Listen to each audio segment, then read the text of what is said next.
vice president of marketing at Claris.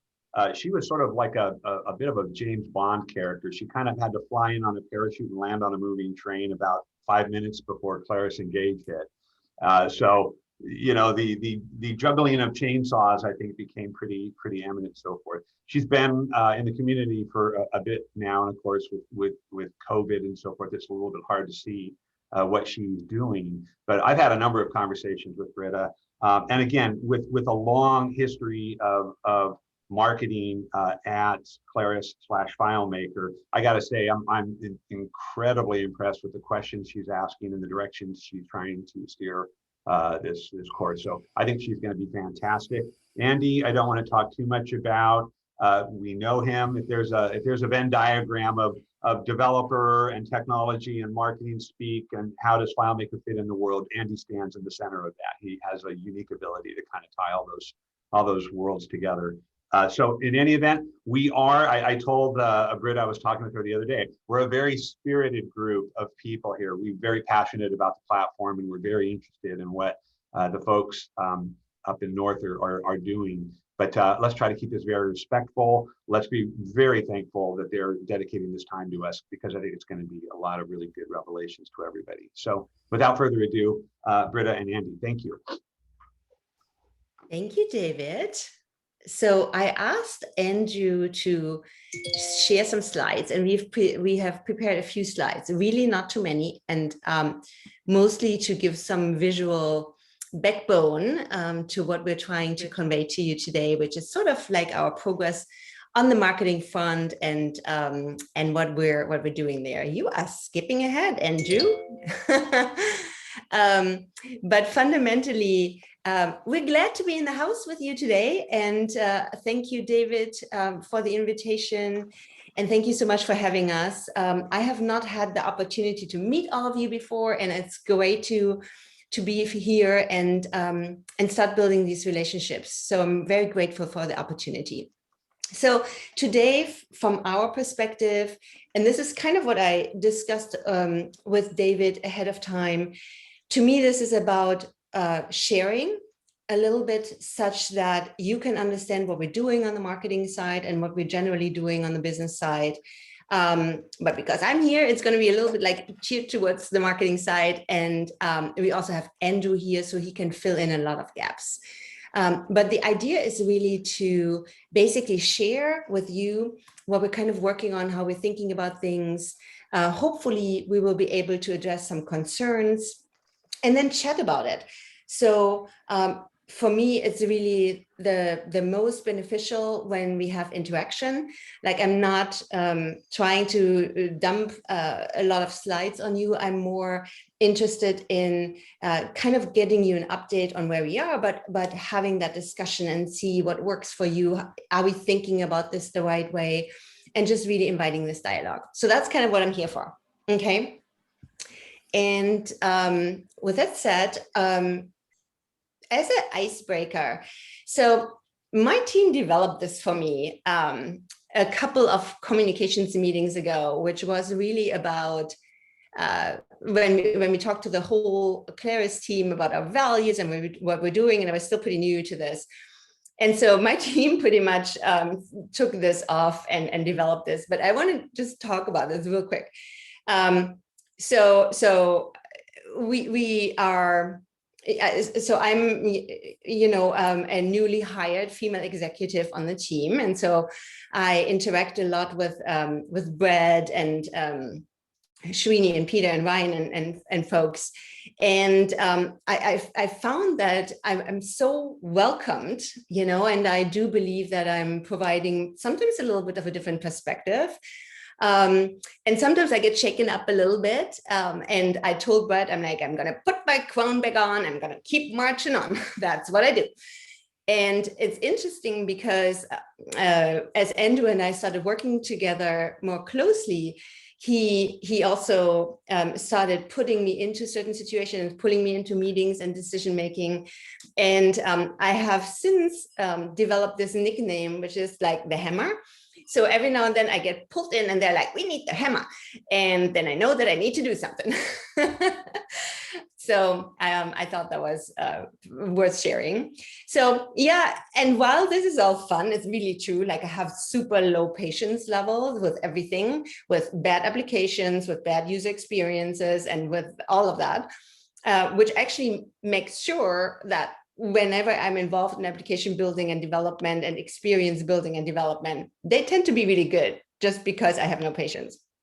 I'm German, if you haven't noticed already, because I speak funny.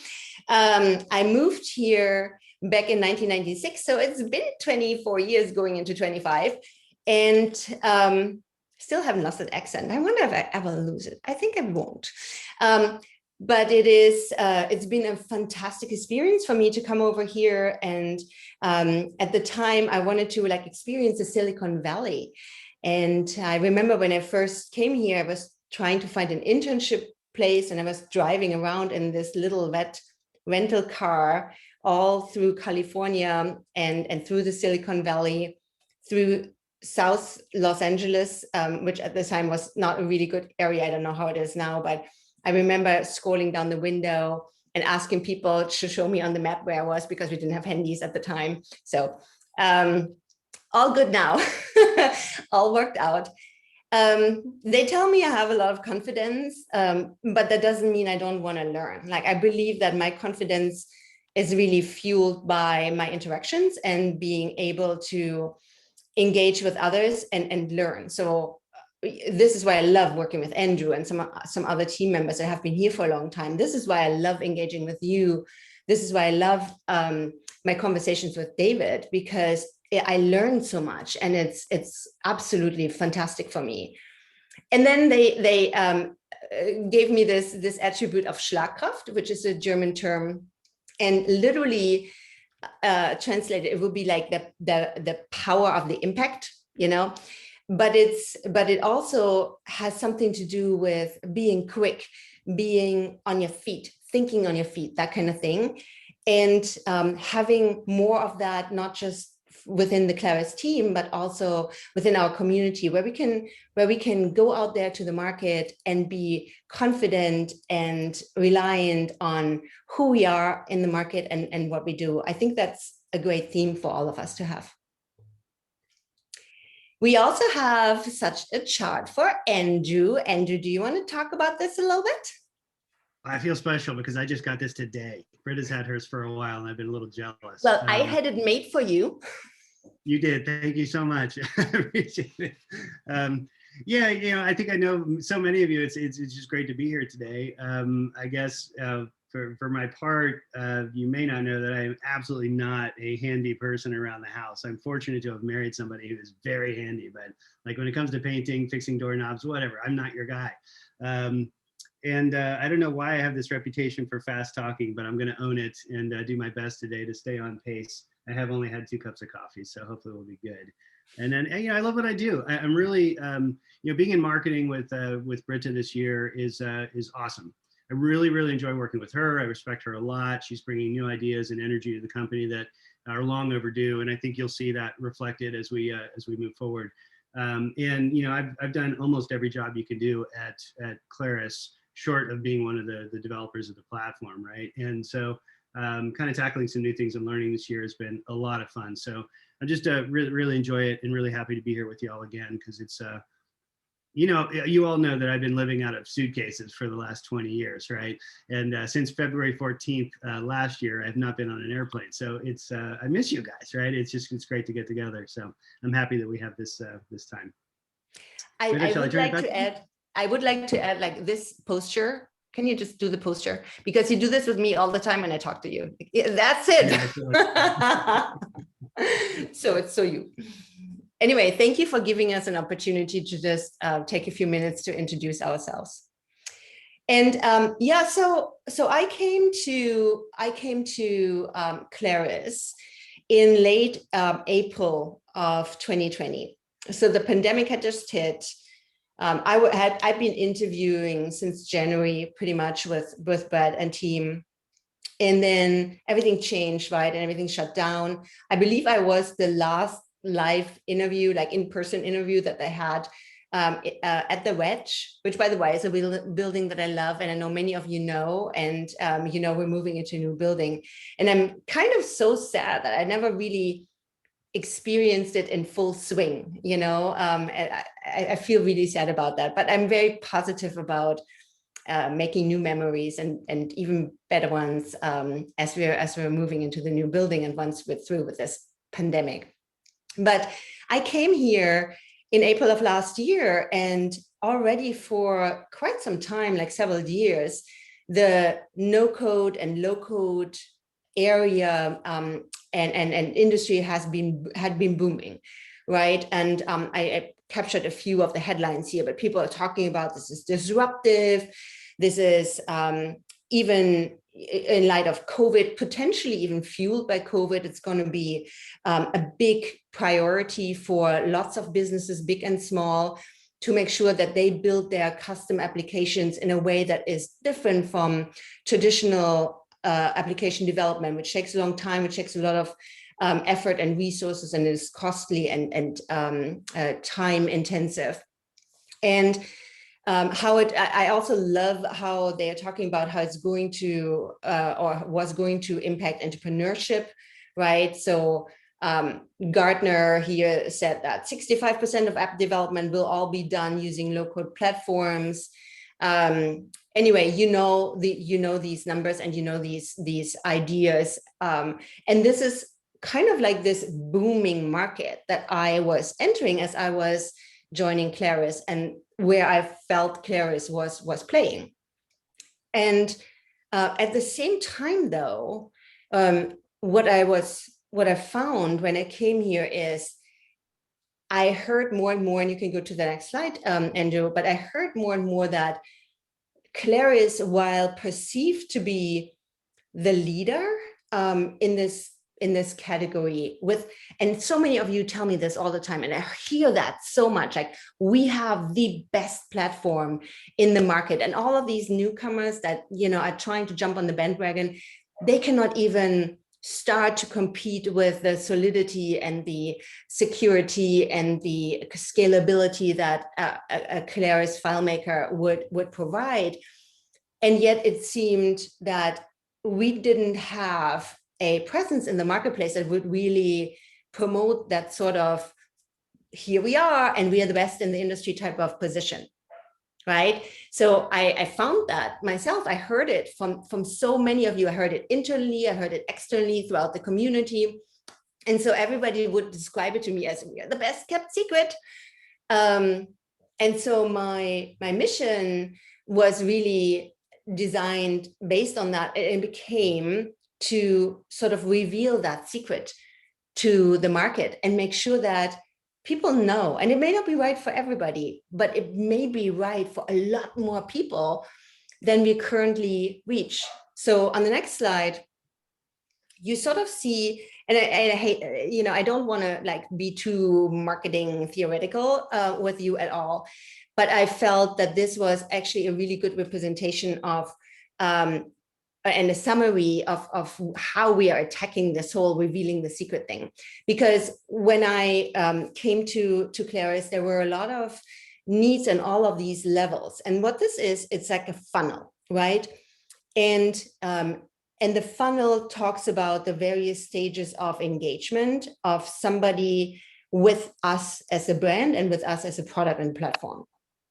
So it starts on the very high end, top end, the top of funnel, which is all about awareness. Do people actually know us? Do they know our name, right? And then it goes into, do they have an interest in learning more about us? How do we generate and further that potential interest? What kind of information do we need to give them to find that we are actually a really valid solution, if not the best solution in the marketplace, that they should be informed about? And that's usually what we do with lead generation. And then there is that stage of when we get them really, really interested in us, can we get them to like us? And when it comes to a decision-making point, can we get them to choose us over everybody else? And this is a big issue, as you know, because all of these other solutions have been popping up in the marketplace and kind of convoluting a little bit the messaging, right? And last but not least, can we motivate them to take some action, like to actually try us, sign up for a trial, to explore what we have in our marketplace, to want to be connected to one of our partners like yourselves, so that they can experience what these custom apps can do for their business, right? And to the right here again, so we basically we start when we are engaging in these various levels of the what we call it AIDA funnel. We start actually at the bottom because it's closest to where we are. This is when we have already invested a lot of time and money, and these people are already on our website, potentially engaging with us on a trial, sending us a contact form, etc. Right? So we wanted to look at what can we do better on that stage, right? And then we also wanted to elevate it up and say, okay, what can we do to get them into a stage where they understand how good we really are, and they are ready to choose us when it comes to a decision-making point. This is where we implemented a lot more content marketing that really wasn't in place before. I heard that from many of you before, like there's not a lot of content out there, we cannot find things about us. So we're addressing that on this level. And then the idea about lead generation, and this was really made the primary issue when I first joined the company, was all about, we don't have enough incoming lead that really would match what we're seeing in the industry, and there's this boom, and how can we better participate in this boom for our own sake and also for yours, so that you all are being kept busy building FileMaker applications and Claris applications. So we have some lead generation activities there. And then last but not least, and actually much earlier than I thought, we engaged in a branding campaign, because that is at the end of the day fueling everything from the top down, right? So I want to talk a little bit more about these various items and in this journey. So again, you see here, top of the bottom of the funnel is all about that driving interactions. This is when people take an action and they actually want us to do something with them. So most of the time today, it's about a free trial. So people are coming to us, we nurture them, we inform them, etc. And a lot of times we get them to get involved into a 45-day free trial. But we also realize, and actually David and I had conversations about this, and he has been super inspiring on this level, just so you know. But we know that not everybody who comes to our website with a business problem that they believe a custom app can solve would be somebody who would like take a trial.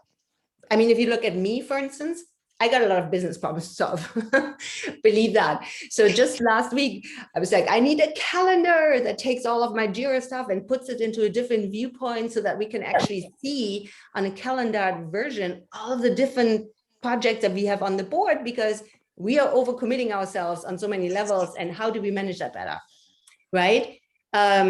It's between how do I connect my data that comes to my email application with my data in my CRM when I have a hole in between, because I have challenges tracking on my website my visitors to be in line with Apple privacy regulations and limitations to a certain degree, right?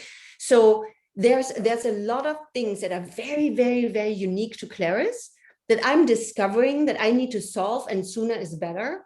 And so I know myself that I would want to have this kind of application and this sort of custom app development going to solve these problems, but I'm not a developer.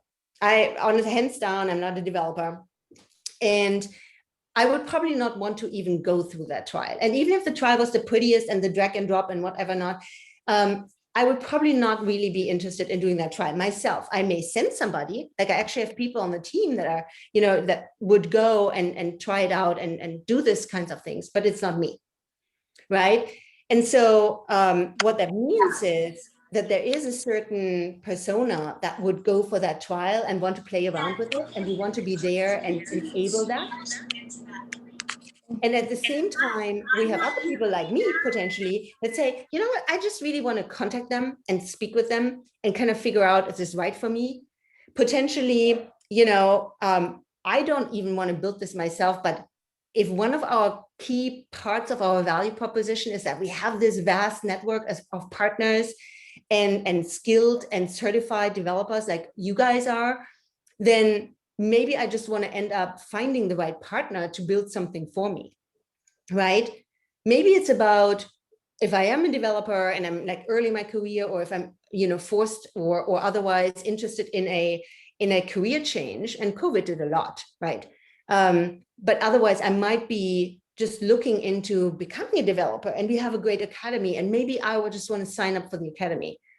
Or maybe I want to actually invest time and go to our Claris Engage event to learn more about this and see why Claris is a right choice for me as a business or as a developer, right? So these are just different interactions that we are trying to facilitate through our web experience and otherwise. And that's really at the bottom of the funnel. That's when people are engaging at that level, then we have the opportunity to work with them on a much more one-on-one basis. That's what we're trying to drive. So a level further up, if you go to the next slide, you'll see that leading up to that, so that people can make that decision to actually say, yeah, I want to do that trial. Or, you know what, I want to take 15 minutes and talk to their salespeople or their customer success people, or I want to try their academy, whatever it is.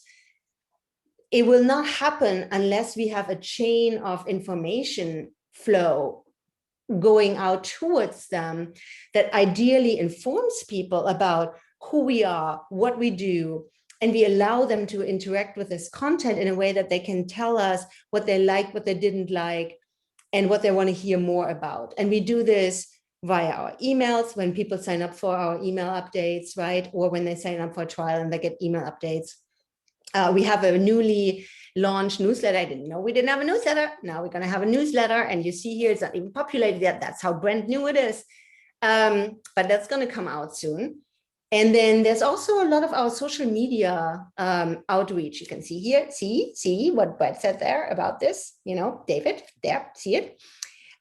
So we have, that social media content that we're pushing out there, and we have that newsletter content and then that email content. And we're really hoping to utilize this content in a very intelligent way, ideally based on how people are interacting with us once they receive a piece of content, such that they can learn to the extent that they want to learn about us, and up until to the point where they feel like, yeah, this is good for me. I'm going to reach out to them, or I'm going to go for a trial, or I otherwise will engage with them. So that's that level, driving engagement. And then one level further. Britta, can I ask a question? Lynn. One of the engagement avenues that we've discussed among ourselves is engagement with college students. Because many of the community are getting older. We've been around forever, and we would like to see younger people coming in, but there's no easy way. Like, they all learn how to use Excel in college, but why aren't they learning how to use FileMaker? Yeah, I think this is a really fair question, Lynn. And I will tell you that we actually have several relationships in place where students are being enabled to learn about programming in FileMaker and making apps. And in fact, we just last week had a presentation through Apple University and the Italian partner university, where we had these students set up in teams present to us what they had learned in this experience. And I will tell you, like, one of the Italian students actually said it, and I can basically just repeat roughly what they said, but they were saying, this is the best way to build a powerful, beautiful, and secure application. And if you saw what they presented, it was stunning. So what I'm trying to say is there are notions in place. We're trying to put more and more partnerships in place so that we can get more of these students involved. And I believe we need to do more of it, and we are actually doing more of it. So very well said, and I completely hear you. Thank you very much. So I That want to interrupt actually there. from Ward Goldman. You first. You go, Andrew. Okay, I'm sorry. I was just going to add to what Britta's saying there about the students we met this week. The presentation was really mind-blowing. These are young folks that are trying to find a career as part of a program that Apple Academies delivers in Naples, Italy. And the projects that they're set out to solve for are around the world. They're building applications and systems for NGOs, helping women get education in India, helping communities find employment preparation in remote parts of Africa. Really kind of cool, meaningful stuff to make the world a better place. But the apps that they developed were just gorgeous. Like, they were really well designed, really well branded. It was really impressive to see what some 20-somethings could do with the platform in teams, and the pride with which they presented it. So I'm hoping we get a chance to invite them back, maybe for Engage or publicly, to share some of the stuff that they did, because it was really, really inspiring. So Maybe you could share it in the newsletter. Yeah, but also, I mean, what Andrew just said about, can we make this more public at our Engage conference so that you guys have an opportunity to interact with these folks? I think that would be wonderful. And we're going to talk about Engage. I'm spoiling it all, but we're going to talk about Engage in a little bit more. But this is one of the thoughts that we had. And so we'll get into it, but point well taken. Thank you, Lynn, for bringing that up. All right, so this is like driving engagement. And then before that, it's like, how do we even know who to engage with? So that's really like our lead generation activities. And this is, again, when I first came, everybody thought this is where the system was broken, where we didn't have enough inbound leads coming, meaning people that would come to us and say, hey, we're really interested in FileMaker and Claris, and how do we sign up, and what do we do, and how do we get closer to that purchasing decision. And so while there is a lot happening on this front, and we really had to basically rebuild this function, and this is not easily done, I will tell you that. I've done this many times in my career. This is not something that's easily done. It's you're in it for the long haul, and you start with something and you have to constantly optimize and improve it. And we have a fantastic team of internal resources that we were able to group around this, supported by an agency that we're working with that helps us with very select domain expertise. And what it's leading towards is a combination of search engine optimization efforts. So that's driving organic traffic. When people are searching for certain terms, how do we make sure they find us on the internet compared to all of these other vendors and solutions out there? And we have had some challenges. I mean, to be honest with you, we've had some challenges there, right? There was this brand change from FileMaker to Claris. And as part of this brand change, there was a lot of changes done to our domain infrastructure and how we would be found on the internet, right? So the FileMaker domain kind of went away and was transitioned over to the Claris domain. And there was a lot of content on the FileMaker domain that was very different from what we currently have on the Claris domain. So in that transition, that kind of a transition, which is a massive transition, does need sustained support from a content marketing perspective, so that Google knows that we're still here and it's still us, and we may have a different name, but that we get still a very favorable ranking, and making sure that that continues to happen and continues to improve. So we've put a lot of emphasis on that area of our leads driving initiatives, which is the organic search. And then on the other side here, what you see is we're supporting that initiative with paid search, which we also didn't have in place when I came. And we basically developed these paid search programs across not just search engines, but also places like Capterra and LinkedIn, right? Where we wanted to have a presence, and we want to make sure that people start looking more for us, choosing us more, and us driving the traffic towards the Claris.com website. So those are a couple of the key initiatives that we are pursuing for driving leads to Claris. And then last but not least, and this is also super exciting, when you think about the funnel, right? So we talked about how we worked ourselves up the funnel. So now we're all the way top of funnel. And top of funnel means people know our name. And ideally, people know what we stand for, right? And this is where I will say, I will give a lot of credit to David, because he and I started having these conversations, and he has all of these amazing ideas, and he shared even some visuals with me and some ideas about how we could get word out and drive brand awareness for FileMaker and for Claris. And that did inspire us a lot. So I wanted to say, first of all, thank you to David.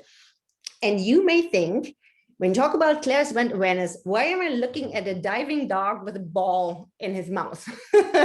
So let me give you a little bit more context.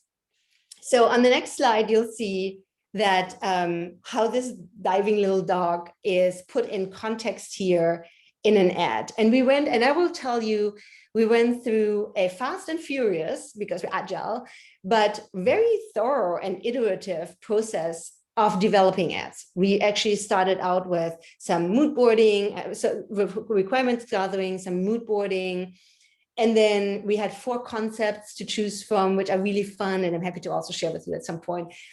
And then we decided that everybody loved the dog concept. And part of it was because we felt like the dogs were so representative of some of the attributes of FileMaker that we wanted to convey as part of a brand. Because the brand is like, what does it mean? What does it stand for? How do I feel about this, right? And it's about this reliability, having that strong partner, this ability of being able to teach and learn. So there were a lot of aspects about that dog campaign that we felt were very much in line with the attributes that we want people to take away when they think of FileMaker, as opposed to like an Airtable or some other solutions out there in the industry. And so this is kind of conveying that with FileMaker, you can dive in and you can create applications, which is very true for a certain level of developer or developer-oriented person. But also, if you compare it to a traditional software development cycle, clearly it is much faster than that. And we package it up with a lot of data points or some selected data points. Like here we are saying like over 50,000 companies are solving business needs with Claris FileMaker, right? And then it clicks through, and then it goes, and if you actually click through, you'll see, oh, so here are a couple more examples. So you'll see another one, which is like no patience required, which goes along the same way. Agile before it was cool, which is one of our favorites. And so we wanted to get that word out.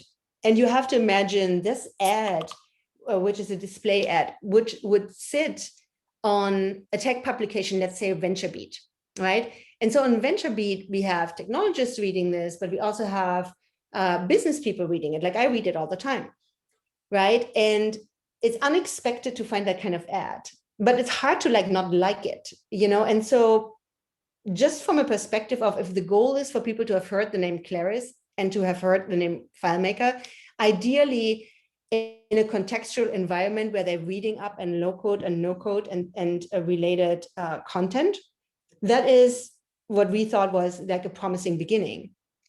And then they click on it and they go to a landing page and then they download the solutions guide, and we have more downloads available at this point. And then there is, some email follow-up that happens afterwards, which really goes into that nurturing phase, which we talked about, that is designed to lead them to a call to action, which could be a trial or could be a contact sales or something else, right? But that's sort of what that campaign became once we settled on the concept. Britta? Uh-huh. I just wanted to raise one point. And it's something that I've always felt about the platform. When you look at the community and so forth, everybody uses Excel. Nobody is passionate about Excel, right? I think when you walk around FileMaker developers who've been doing it for a short time or a long time, there's a lot of passion, there's a lot of emotional content.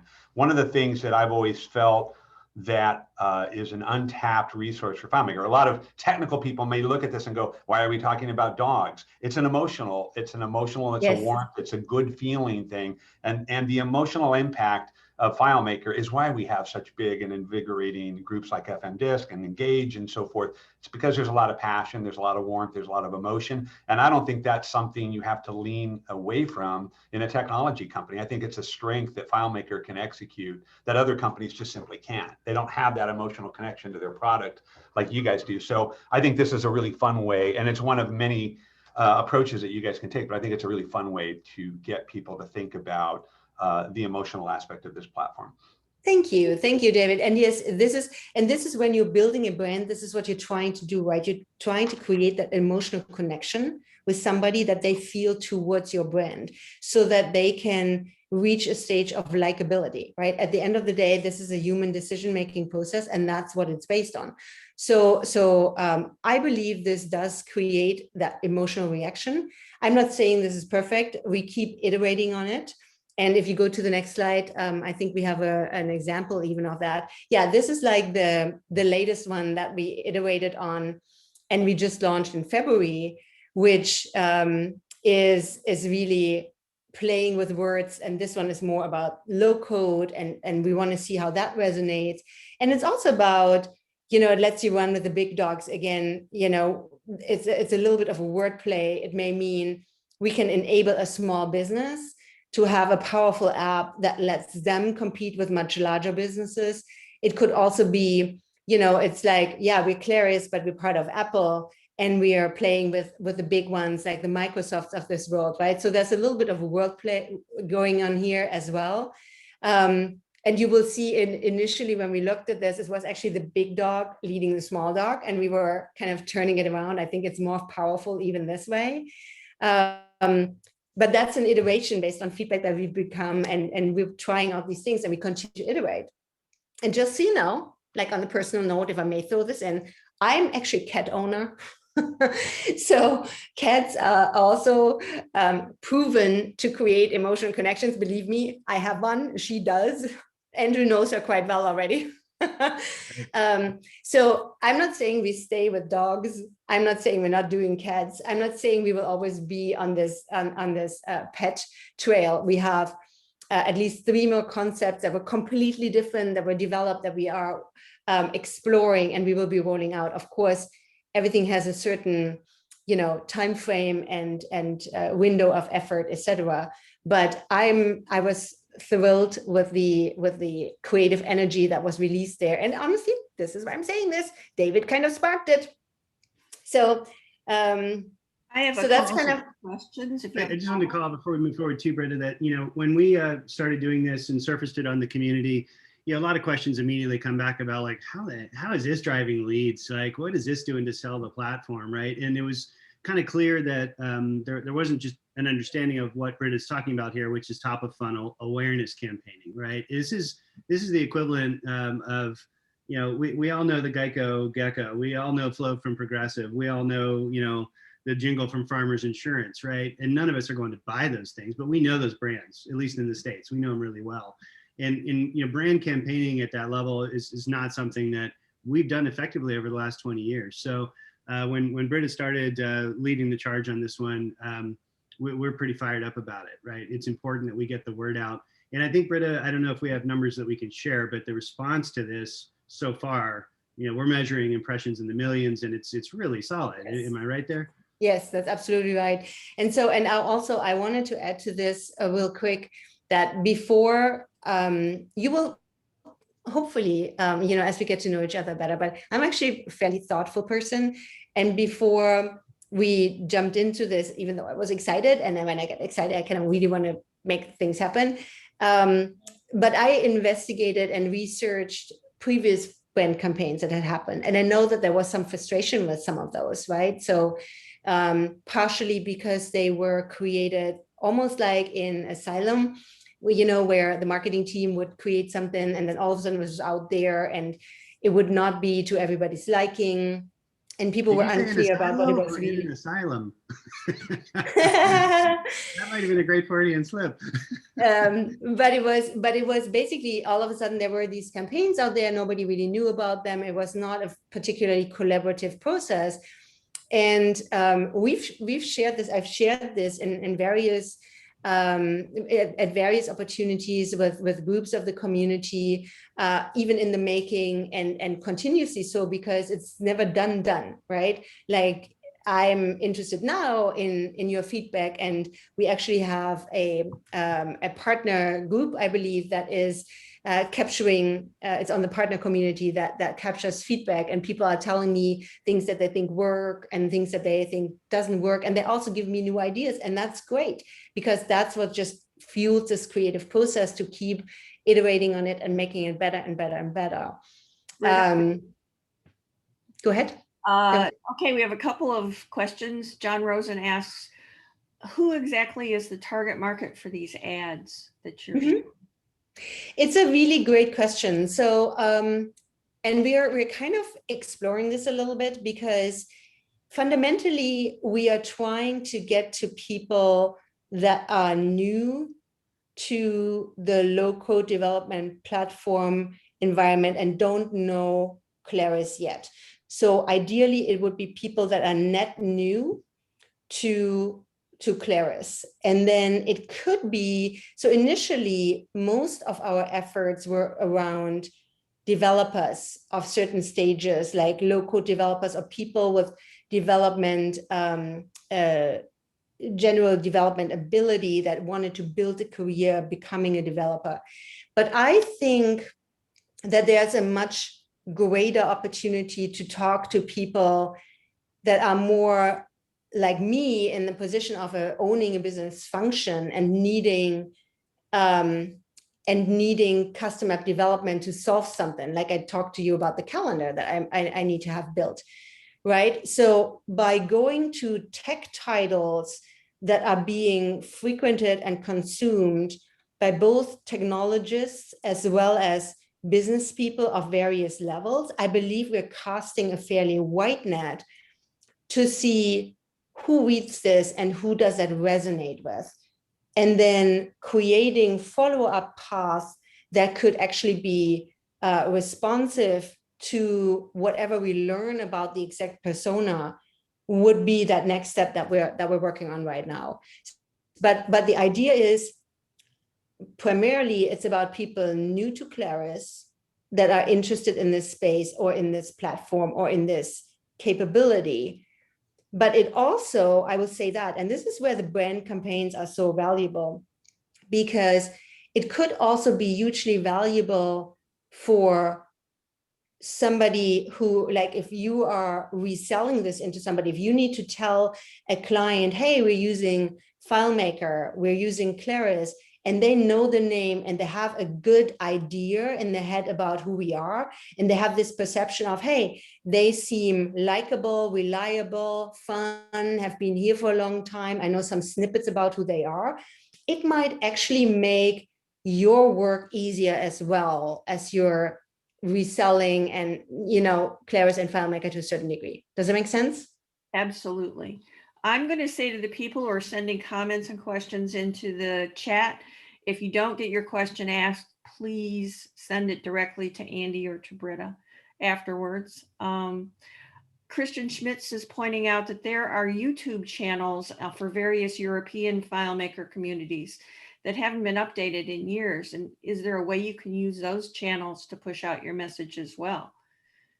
Finding localized. It's interesting. I really like to hear about this. So, and I should point out, this campaign currently is US only, right? And we have not really expanded yet, and there will be adjustments to be made. Like, for instance, in the Japanese market, this may not be as appropriate. Like, we would have to make adjustments if we were to roll it out globally. But back to the question, if there are channels out there that we know about or you know about, depending on who owns these channels, if it's like a Claris owned channel and we're unaware of it or forgot about it somehow, then certainly we can engage. If it is a channel where we know who owns it and we just need to give them some content so that they can repopulate and update those channels, we'd be happy to.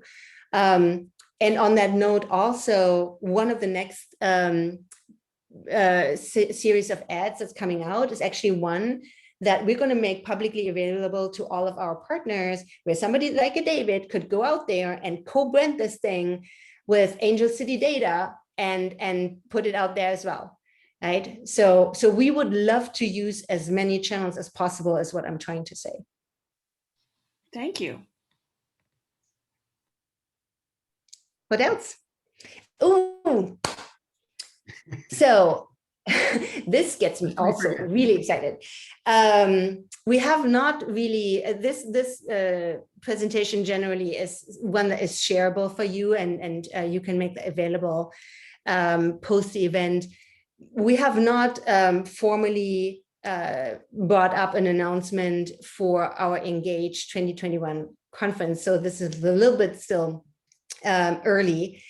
But I wanted to make sure that you knew what the date was. And you can see here it's October 5th through 7th. And it's going to be a virtual only event, unfortunately, because we have still too much of a COVID situation going on where we could reliably plan anything but a virtual event. And we had some initial successes with what we did last year, but we also learned a lot about what we could do better. So this year we're really aiming for a conference that is more representative of what you were used to with the live events, from a perspective of different tracks. It's not just like one session at a time, but maybe we have different tracks that are really tailored towards these different types of user groups, right? So it could be beginners and newbies to Claris. It could be developers like you guys that know everything about it and really interested in the under the hood stuff. It could be business owners that have not been too familiarized with us. So we're kind of playing with these concepts a little bit, and we're trying to figure out what exactly would be the right agenda, like how should we design the tracks. We do believe that we might have a paid track this year as well. And that is to kind of fund a little bit of more expensive technology. So we don't believe we can really pull this off on WebEx like we did last year. There were some limitations towards what we were able to accommodate and be able to realize from a perspective of networking and interacting and all of that. So, so we are actually investing in a real virtual trade show / conference type of software, and that is a major expense. And I know that previously when we had in-person events, they were also obviously not free. We are looking at a much lower price point, but we're hoping to find something where you can help us establish what the right price point is, and you can help us define what we need to deliver to you to make that worth your investment. And your investment is your time and your attendance and your contribution and your engagement.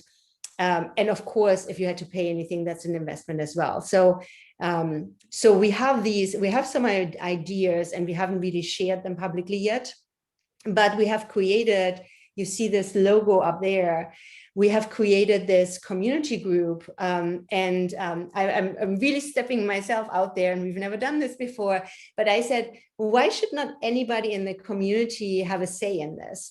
So anybody who is interested in having a vote on agenda items, pricing suggestions, whatever, we'll be running our decision points through this group. You all can sign up for it. Anybody can sign up for it.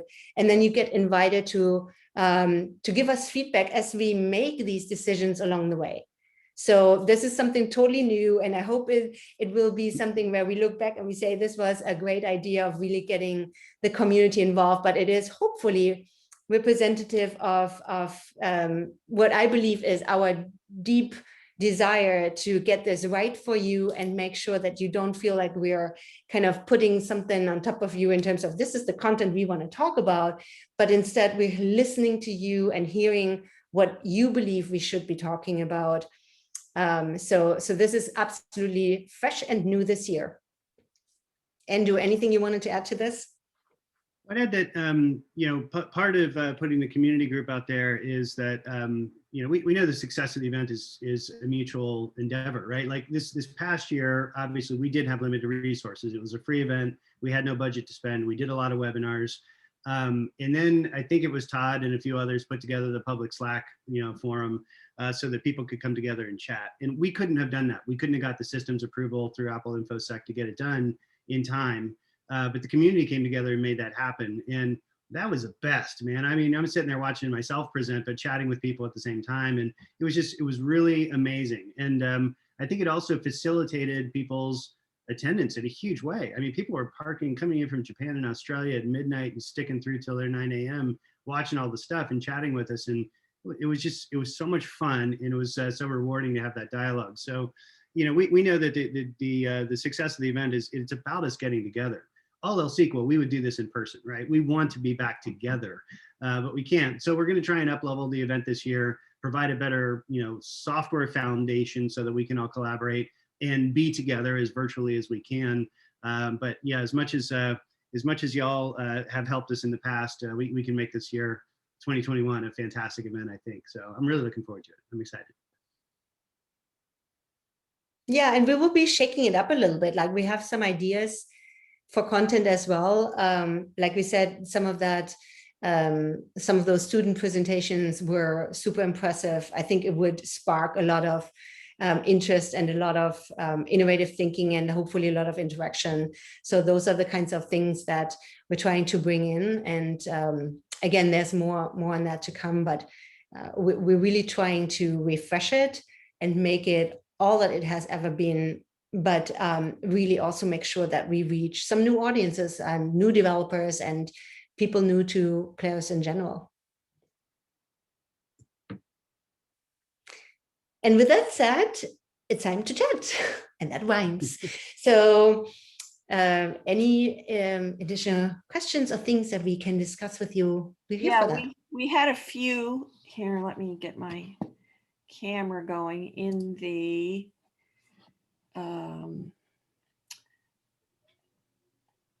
people were talking about Andy perhaps hosting some kind of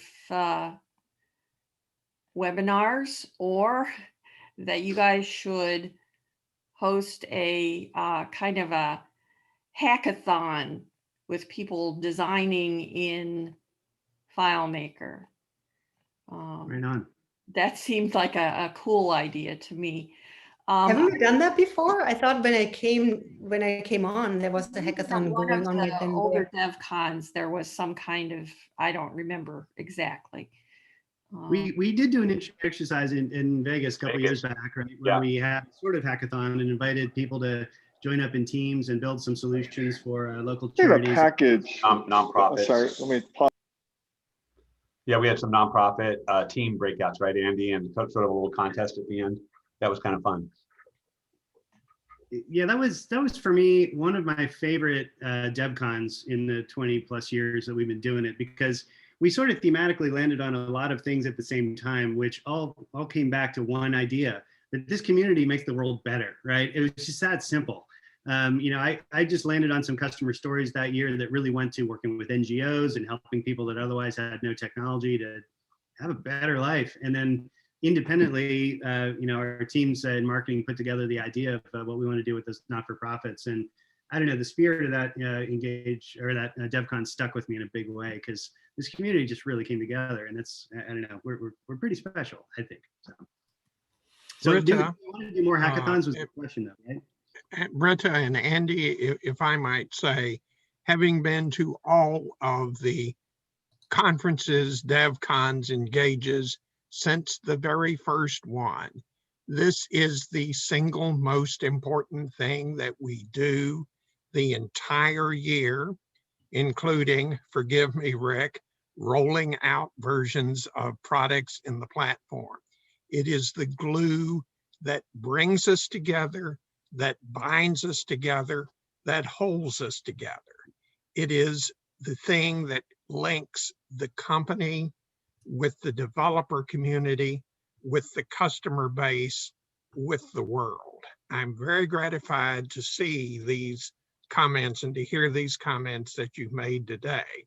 And I will post some more to the marketing group, but Britta and Andy and Janelle and Marla and Sherry and all of the other people, Steve Romig, Rosemary, all of the other people involved in this.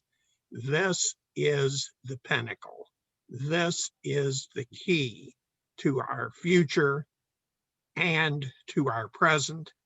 It also links some of us to the past, for which we're grateful, because we won't have many more rounds. And it's clearly one of the 2 or 3 most important things that I've ever experienced in a life that's been blessedly long. Yeah, I like the alcohol. That's just me. Oh yeah, Andy, it was recommended if you participate in the webinars, you should have at least 1 or 2 cocktails first. Okay, so you're gonna have to wait till March. That's what the virtual happy hours, right? It's weird. We have the Lagavulin, the old number 7, the Drambuie. We have the Stella beer for Wim. We've got all this stuff, so let's go for it. Anton was asking, I think I was telling people before we started recording that, oh, I'm sorry. Are you planning any big media buys rather than the targeted or any kind of business to business buy? With your well, the idea here is we obviously, we don't have like the hundreds of millions of dollars budget, right? So we're trying to be as effective as possible with what we're doing, and also we're rolling things out in an agile way. So we got this to market in record time. I mean, you have no idea how quickly we developed this, put this through, got media purchases done, and even rolled it out before the end of the year. That's when it started back in December. And it was actually, as I said earlier, than we had that I would have ever planned it. But I thought it was the most beneficial thing that we could do.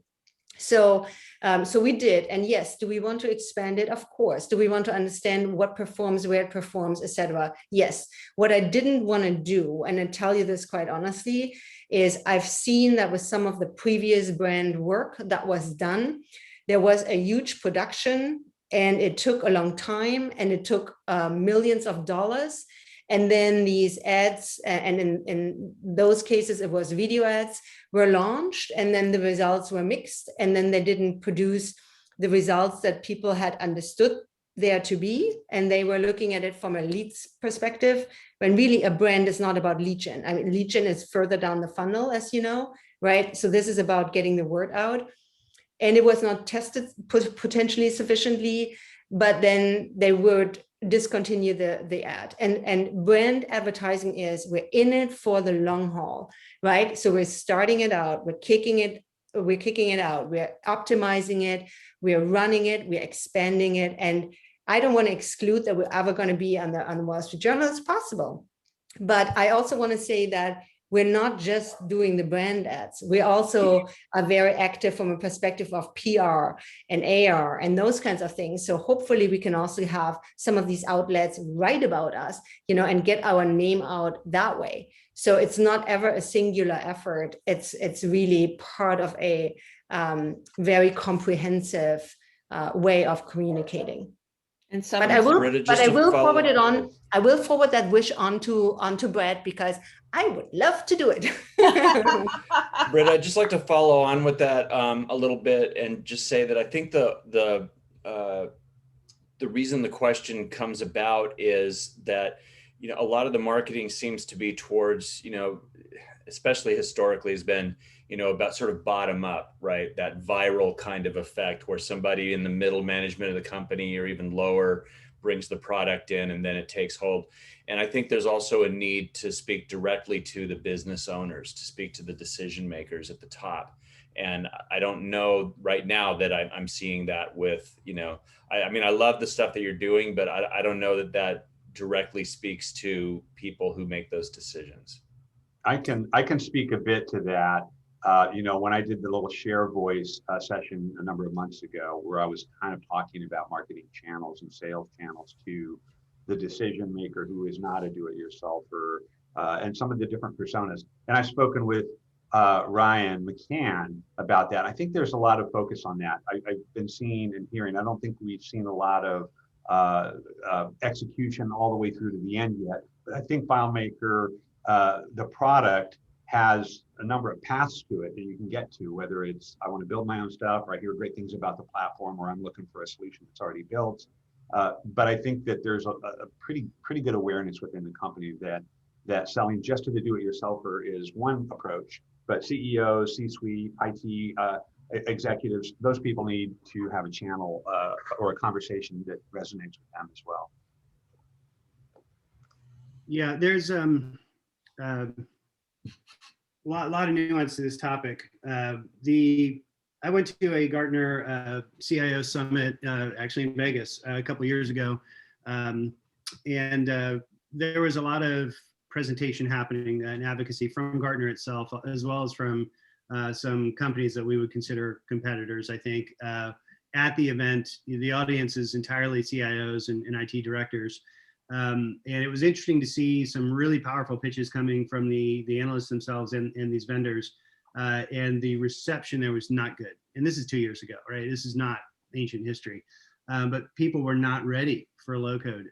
That's changing, and the enterprise and CIO community is getting accustomed to it. You know, we just had a year where companies had to adapt or to survive, right? I mean, just the work patterns changed. Work from home is obviously one example, but there had to be digitization of workflows and data process that did not exist a year and a month ago. And so there was just no way to respond without having a low code, strategy and a strategy attached to low code. And so that happened. There's been a lot of energy around low code because of it. At some level, low code itself as an attribute of software development now has more credibility. The predictions that are coming out of the analyst community right now for 2021 suggest that that's not going to slow down. Even past COVID, what happens is that businesses get back to core technology stack modernization. And that's not going to get done without the support of low code, right? There's just too much demand for software right now. And you've got to be more efficient. So getting sort of accustomed to low code, being almost forced to do so right through 2020, is now getting to a place where, all right, now people are wrapping policies and strategy around how to use low code to modernize and get back to sort of core ideas. And some of the ideas are that systems of record in companies that have been evolving over the many years, the way to adapt them is going to be to layer on top of them systems of experience, and that's where low code can really play, right? Where we have the interfaces from those internal systems to customers and whatever departments and the workflows that they're doing. You can layer low code solutions on top of those, and given a good integration strategy, given a good policy around security and everything else, governance. And so the opportunity in front of us right now as a community is enormous, right? It's just enormous. But when we talk about low code as if it's in of itself is a definable category, it's not, right? We came out a couple of years ago talking about really thinking of ourselves as a workplace innovation platform. We still believe the fundamental truth of that, right? Low code itself is an attribute. It is really then about what you do with low code. And right now, low code is expanded way beyond data-driven app development. That's still a thing, right? We start with data, we model it up, we include business logic, we build user experience on top of it, we deliver apps. But workflow, low code workflow automation, low code integration is now just as mainstream, right? That's a thing. And low code accessibility to AI and IoT and other things is a thing. And it's combining all these different aspects of the technology stack and where low code can play that's kind of moving things forward. So there's a lot happening. And I guess, winding back to some of the original concepts, how do we get out there and cut through that noise, right? We have a platform that's been around for 30 years. We know that Are we easy to use? No, we're not really easy to use. Are we easier to use than traditional code? Heck yes, absolutely we are. But I think there's some questions in the thread about how do we differentiate? Like what really is better about Claris FileMaker and the Claris platform than other things? There's so many ways, right, that this platform has such a deep bench, right? If you can get through the grind to learn our platform, right, which is a fair amount these days, comparatively speaking to some of the, kind of low code, born in cloud, simple spreadsheets in the sky, right? But if you can get through that, then wow, the depth with which you can model our data, the amount of data that you can actually store in our product, the wealth of automation that you can do in a procedural fashion with our scripting is pretty remarkable. The ability to be in cloud, on premise, on device, even offline, even when there's no internet or technology, right? Our product works there. We have reach. And so I think we all know these things intuitively, and we expect maybe that those aren't differentiators, but then you look at other platforms and they just don't have it. So we see a lot of customers that are coming to us right now, low-code customers that are evaluating other things, and we have a challenge. The challenge is that a lot of those platforms are really enticing at the outset, really sexy. I think y'all had a presentation here a couple of weeks back on Airtable, right? It's a great platform. You can get up to speed pretty quickly. It's sexy, it's beautiful. But we have a lot of customers coming to us after they adopt it that run into a wall or a ceiling, however you want to call that, in features. And they need more. We had a major entertainment industry company come to us recently because they used Airtable. They ran out of runway. They just couldn't do what they wanted to do. And so they shifted to our platform. So how do we communicate as a community to our customer base? You're going to run into a wall if you pick that thing, and we got something better, right? That's a hard challenge.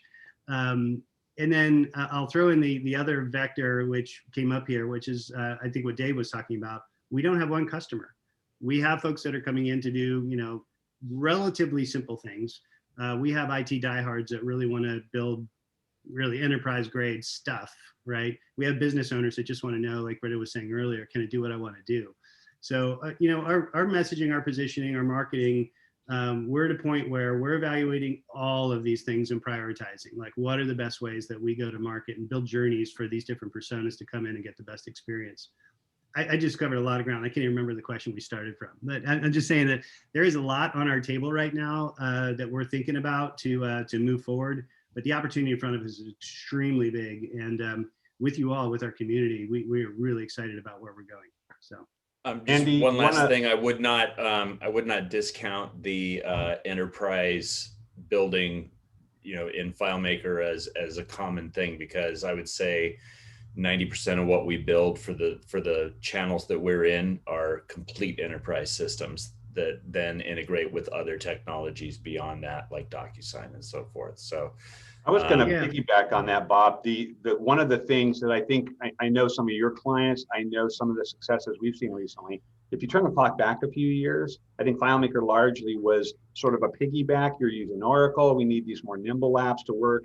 It's a very friendly citizen to the IT infrastructure that's already there. And so I think FileMaker had real great success with, kind of piggybacking on top of enterprise class stuff in the enterprise workspace. FileMaker still has good accommodations there, but I think one of the things that we've seen at Angel City, and I think in the FileMaker community in general, is that graphic of the small dog in front of the big dog is small and medium-sized businesses want enterprise class features, but don't have the budget for $10,000 a month on Mendix or some of those other platforms that are in the no-code, low-code space. So FileMaker, that's one of the things that we have really seen is that 20 to maybe 200 person shop that wants the SAP type experience, but doesn't have the dollars for it and doesn't have the need to have 2 or 3 full-time developers, keeping this thing alive and so forth. So that small to medium-sized business that wants sort of big dog features, I think that's a really good area for FileMaker to shine their light on. It's the sweet spot. Yeah, we agree. I think it's easy to underestimate the depth and power of the systems that we build with our platform. But I know it, I've seen them. I go out and I see customers and I see major retailers that do all their catalog production in FileMaker end to end. Those are huge systems. And so, we have to constantly remind ourselves that this isn't just, rip an app in a day and put it in the cloud or something, right? There's a lot of meat to what you guys are creating. You know, I think one of the organizing principles that the analyst community is you know, circling around, trying to figure out and define is, of course, digital transformation, right? This past year is about that. You've heard us introduce in some webinars, I'm sure, intelligent apps, and probably wondering what the hell those are, right? Digital transformation and intelligent apps kind of go hand in hand, but they're being defined in the industry really on sort of a technological recipe that these things are all about AI augmented, you know, work, apps, whatever it is, and it's AI associated with big data, you know, driven by people in IoT and facilitated by scalable elastic compute in the cloud, right? It's those four things. But what really hasn't been articulated well, and I know some of you are doing this already, is examples of what this means. I know Chris came and demonstrated, I believe for y'all, not too long ago, about some of the things with AI models, ML models in FileMaker. We've demonstrated the experiences that Robert Halsey shows where, you know, take a picture of the spark plug and immediately set off an order chain in your app, right? These things they're becoming increasingly important. Our competitors are all paying attention to those. We've obviously been talking about them a fair amount, but the more that we can get out there and show the way we are, you know, getting passive data capture through IoT devices, synchronizing that to humans doing things, giving better decision support for businesses to be better. You know, I think we're going to do better as a company and a community. So, you know, one of my appeals is if you guys are out there doing magic on these lines, let me know, right? And one example I would share on this is, I know I talked at DevCon, I think 2 years ago, about Furnace Records, right? The record pressing company.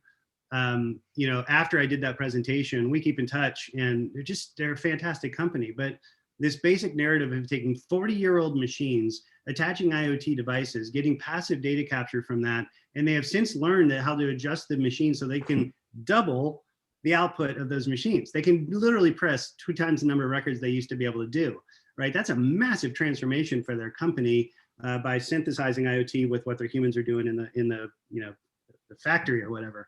Man, if you guys are doing some cool stuff like that out there, please let us know, because we'd like to. Yeah, this is a domain that we need to be proud of and capture. We struggle to say that we have IoT support, and there's so many of you out there doing IoT integrations with our platform. We struggle to say we have AI in our platform because it's not a sort of feature that you pick in ScripMaker, and yet you can embed ML models and do magic, right? So, so help us there if you can. That will really move us all forward, I think. So. Well, we kind of flipped over to Andy, but are there any final questions for Britta before we flip-flop? Because Andy has some things to say too. Hey, I'll jump in here and say I very much like the emotional and the brand aspect of this, which I think of as high level. And picking up on something Andy said, one of the challenges I think for FileMaker is to have a platform which we all consider to be the best kept secret. And then how do you, what are the venues in which you fight the technical fight? You know, Scott did a presentation, Airtable, FileMaker has 100 times as many features. I know you can't bring that up in front of everybody because it's like, I don't care about the technology if I'm if I'm C-suite or whatnot. But where do you fight the battle to say, hey, we've got better features and look at them? Yeah, you want me to take that, Britta? Go ahead, I'll add to it. Okay. Boy, I could talk about this for hours. You guys know, because you've been here for a long time, that for many, many years, Dominique would anchor every presentation on the bubble chart, right? Yes. Anybody? On the what? On what? The bubble chart. The bubble chart where FileMaker lives. Okay, so the bubble chart was a graph of complexity or value of solution, and I think, what was it, time or cost to deliver, something like that. And down into the left were your productivity apps, way up into the right were your sort of enterprise scale systems, and in the middle was a gap that FileMaker was solving for. You know, it's really still true, right? Some of the dynamics have changed, but you've seen maybe in recent presentations that we've delivered or Srini's delivered, there's a speedometer, right, from 0 to 100. All that thing is collapsing the bubble chart into a line, right, that goes from 0 to 100. And one of the differentiators for our platform is that If 0 is simple, right? Like perfectly simple. 0 would be the ideal simple. It's easy, it's instantly valuable, but simple. It's perfectly demonstratable and probably has no value. 100 is perfectly difficult, right? It's 100% code, maybe 100% value if you can invest enough in it, right? But between those two things, then we look at that as an index for low-code platforms. And we look at competitors like Airtable or maybe Smartsheet or some of the other folks that really are kind of spreadsheet in the sky evolved. And they really satisfy kind of the low end of the thing. Maybe you start at a 5 or 10 or something and you can go a certain distance and you'll run into a wall. And then there are other ones that are very enterprise focused, low code. Something like OutSystems comes to mind, right? If you've played with it, you really sort of need to know code. It's code generative, but it's really focused on enterprise governance and all that stuff. There's still a gap in the middle, right? the bubble chart is still real.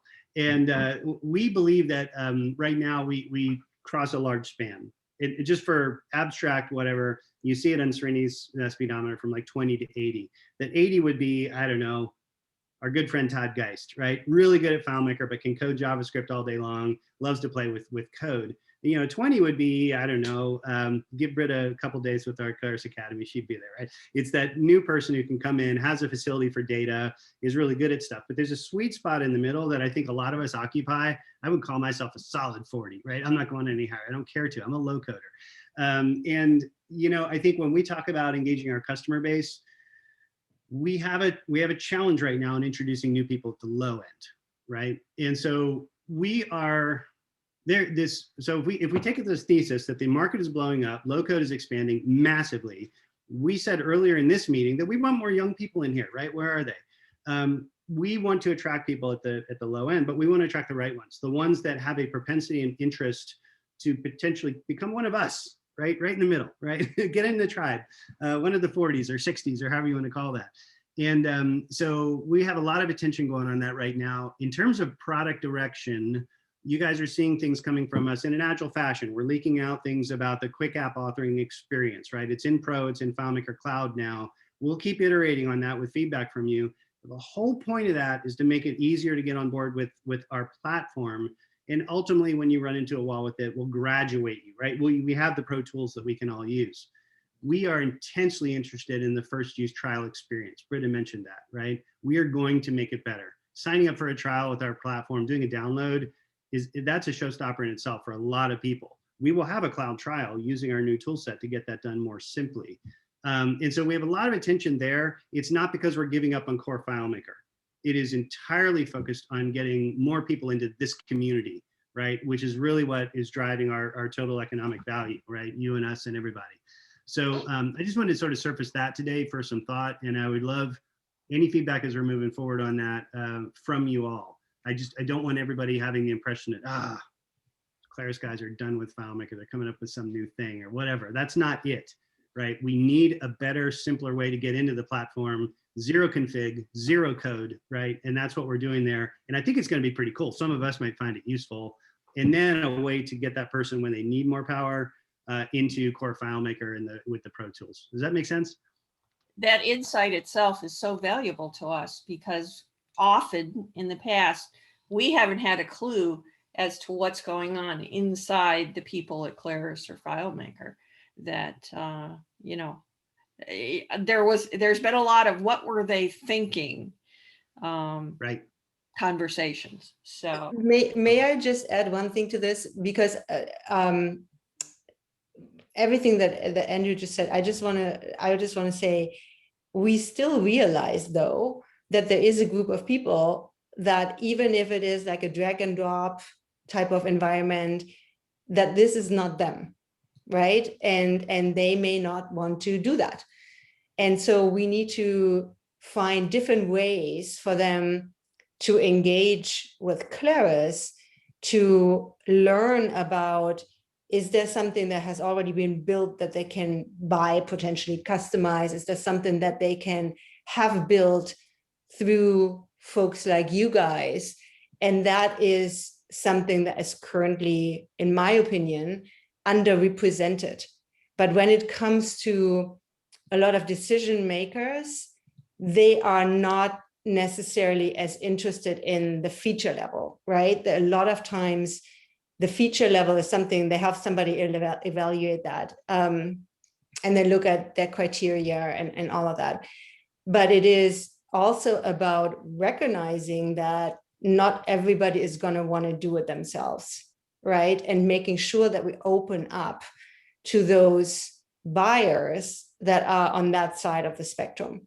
And that's one of the newer revelations for us, where we are like, we know that, but we just have not fully fleshed out everything that we need to do in order to enable multiple facets of buyers.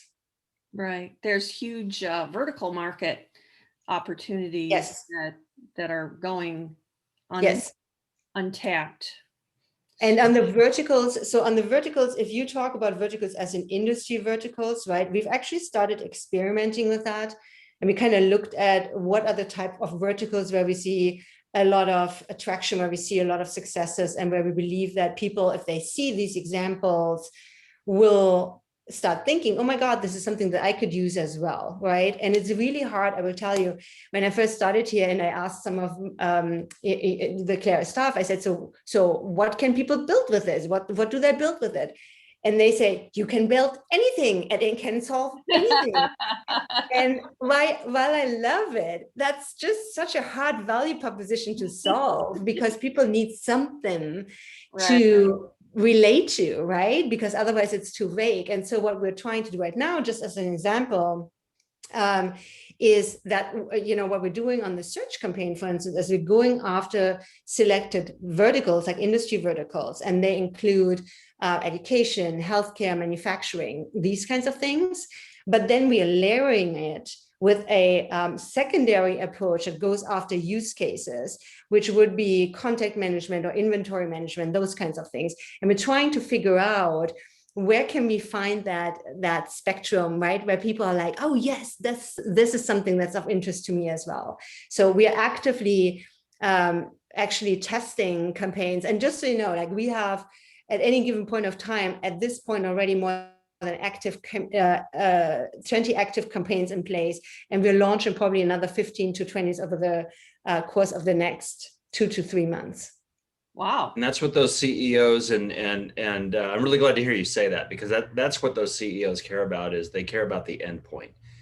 Can I get to where I want to be with this tool? And that's all they care about. And none of those specifics. You're right.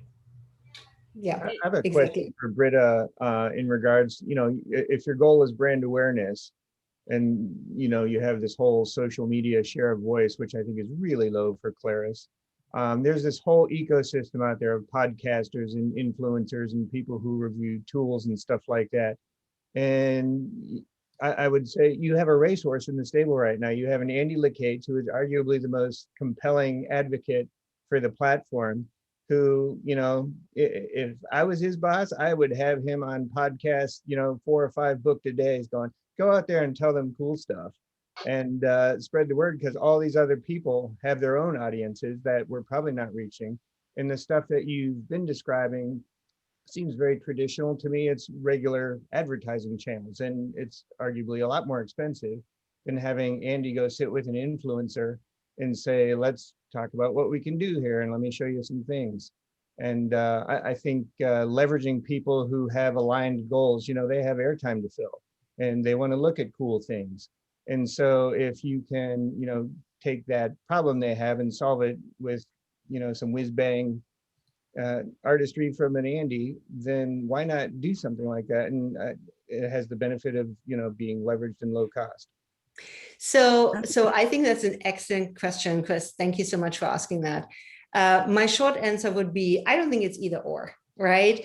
I believe that what we're doing is a very comprehensive strategy, because some of these traditional aspects are actually really helpful, especially for the larger buyers, especially for the business owners and for people on that level that are used to that kind of communication on certain channels. And we need to be where people are, right?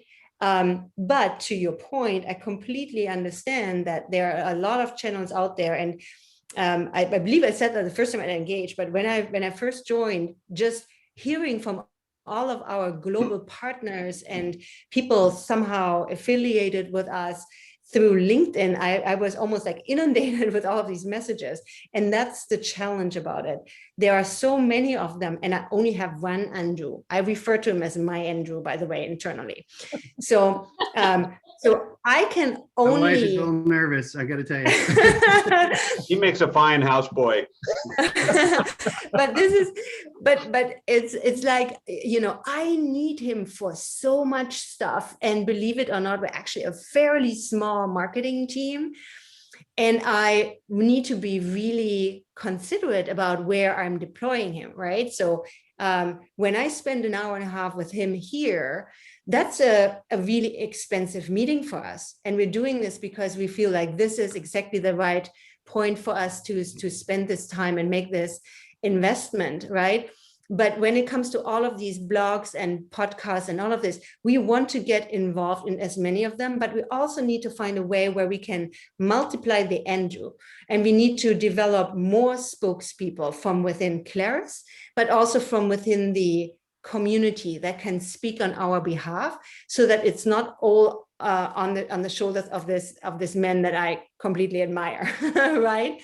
So we need to find ways of multiplying that ability to issue that message and really hit all of these channels. And I do believe part of by providing that umbrella that we're providing with some of the more what you call traditional advertising and the traditional social media and the traditional content marketing and all that, that gives us a little bit of that bandwidth back, so that we can make big strides and not completely over allocate ourselves. I think one suggestion that I would make, you know, if I'm hearing Britta right, and I understand this, the challenges of the resources they have and where they need to be focused. One of the points I've always made is you've got an army of people out here, all the FBA and so on and so forth. So again, like I was saying in the chat a bit ago, are there some really great comparisons against Airtable and where it stacks up? But the other thing too, Britta, I think it might be really helpful when we hear about, here's these ads and they're on Capterra, and make sure you point them out to your customers. Here's this new, so forth. So to some extent, if you guys are doing periodic outreach emails to FBA and other people on your list, maybe just a small segment to be able to go, by the way, on the marketing front, here's our new message, here's our new images, here's our new, we're going after retail and construction and restaurants or whatever, just so that our group of foot soldiers can help support where you guys, the generals, are kind of aiming your cannons. We can kind of. I love that. Yeah. I love that. Yeah, I was going to suggest that too, that you let us, as these new campaigns are being released, let us know. We're selling to new customers, and we're also selling to current customers when they're contemplating the costs of upgrades. You know, so yeah, all those things will help us. If there's a location on the website or somewhere we can go to find these things. I think that's an excellent suggestion, and we will absolutely follow up on that. Thank you. I'd like to quick question for the group. Okay. Sorry, if I may, quick question, because I know our time is short. Yeah. Are you all okay if I save or capture the chat? Because there's a lot in there, some about competitors and things that we just didn't get to. Is it okay? Absolutely. Go ahead. There's nothing in there that we need to keep private. We really appreciate all the comments. There's a lot of great stuff in there and a lot of questions we should get to. So maybe we can come back and do this again, but really, really appreciate the time today. Absolutely. I'd like to jump in on about Andy's thing about onboarding, because I think that's one of the key hurdles we face a lot. That 5 user minimum with a server. A lot of people aren't necessarily ready for 5 users in a server. They just want to check it out. And now that the runtime is being deprecated, we need a trial that's more flexible or easy for us to bundle with our solutions. Because I think this low code thing, I don't know if I fully bought into it yet, because most of us who've been doing this for 20, 30 years, it's getting harder and harder for us to keep up with all the things that FileMaker can do. I mean, I have to have a team of people who can help me do all the different things that FileMaker can do for our clients. But basically, we solve problems, and people want solutions. I don't know if they really care what it takes if you got a good solution. So, you know, we bump up against, we have to compete with Salesforce, or we compete with NetSuite, and we can beat them out because we can provide solutions at a lower cost, and they can engage with us and have a much more engaged relationship with us. The fact that they can We can personalize it. We can customize it. We have an ongoing relationship with them. There's a lot of things that we have learned that we bring to the table that FileMaker can do. So this, you know, on Srini's map, he's like pointed, you know, he's at that 60 level. I think that's more accurate of where the sweet spot is for FileMaker, is that we can do what the big people can do much better and easier and cheaper.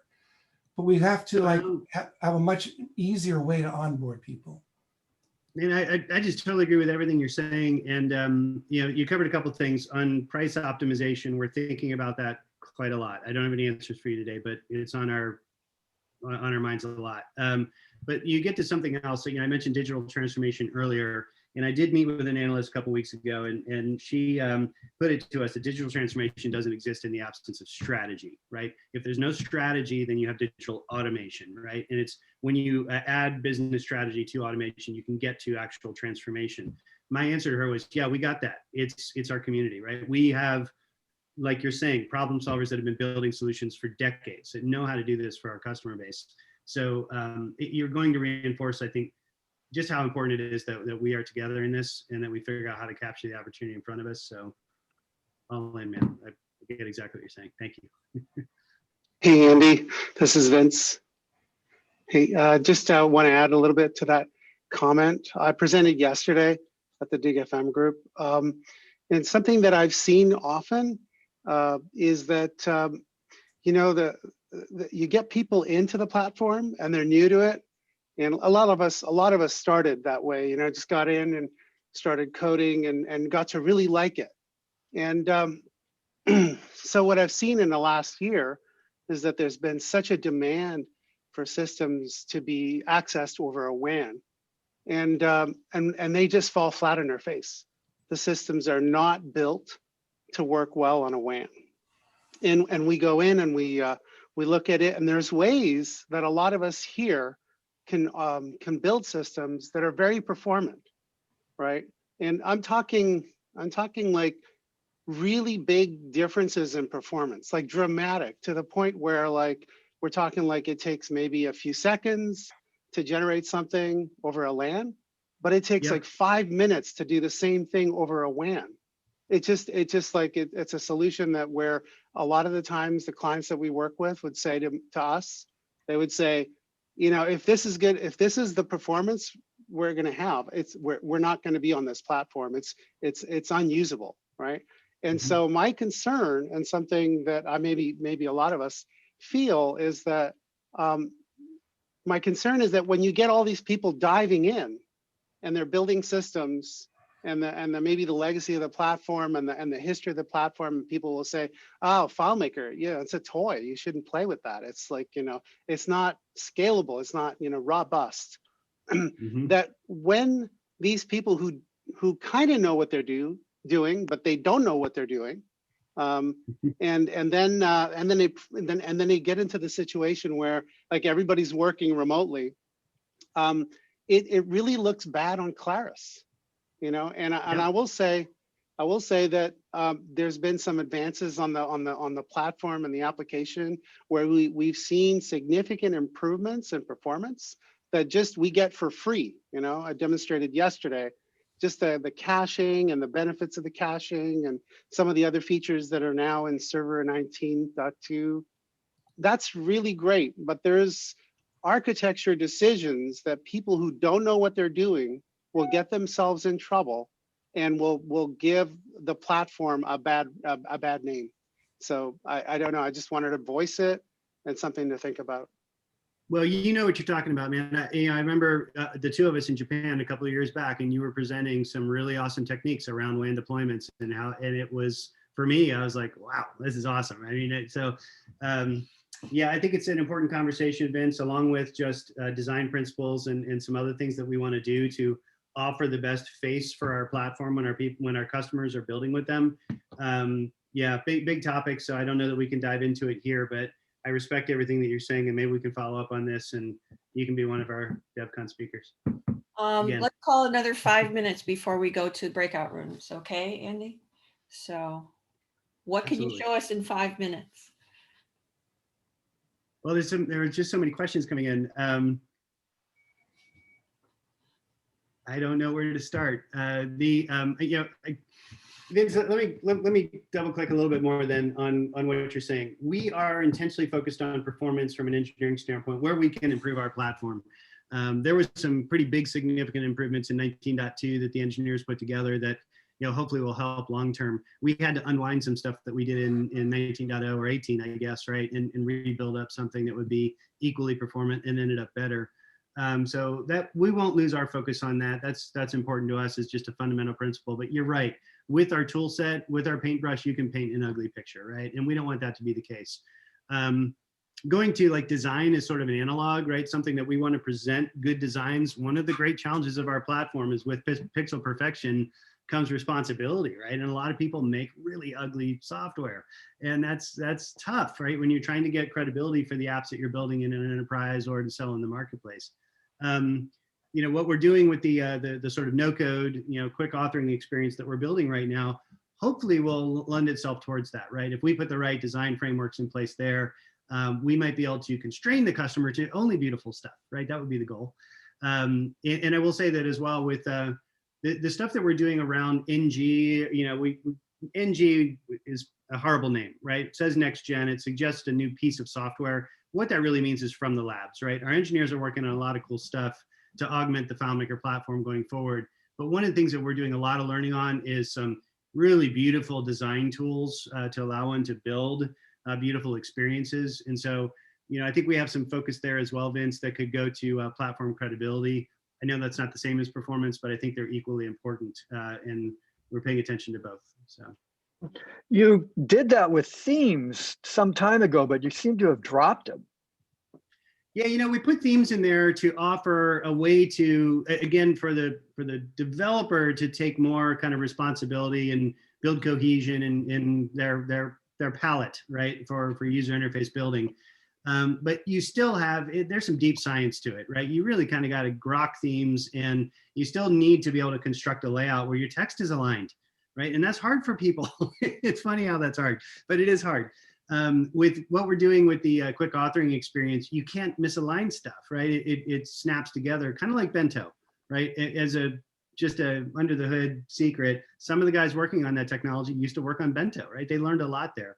And so you could snap things together and build something pretty nice, pretty visually awesome in short order. What we're doing now, we think will have more enduring impact on our business, but there's some things that we learned there that hopefully will be better, at advancing nice consistent design for people that otherwise don't have that expertise. But themes aren't going anywhere. They're still in there. We'll keep advancing them as we can. We just have to prioritize what's biggest on the plate. So. On the themes, if I might add something to it, there's a couple of people that make FileMaker themed templates. To import them, it's a manual process, and it would be nice if there was a better way. Just download the template and put it in there when you start a project, rather than copy and paste scripts and stuff like that. Right on. There's a lot in here. Sorry, I don't want to not acknowledge. Yes, I agree that it could be better, and I know that Robert Holsey and Rick think about those things quite a lot.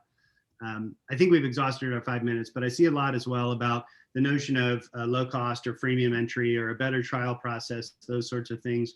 Those are also very much in our radar. In the webinar we did last week, there was talk about, sort of really thinking about how we do our pricing and packaging for our platform.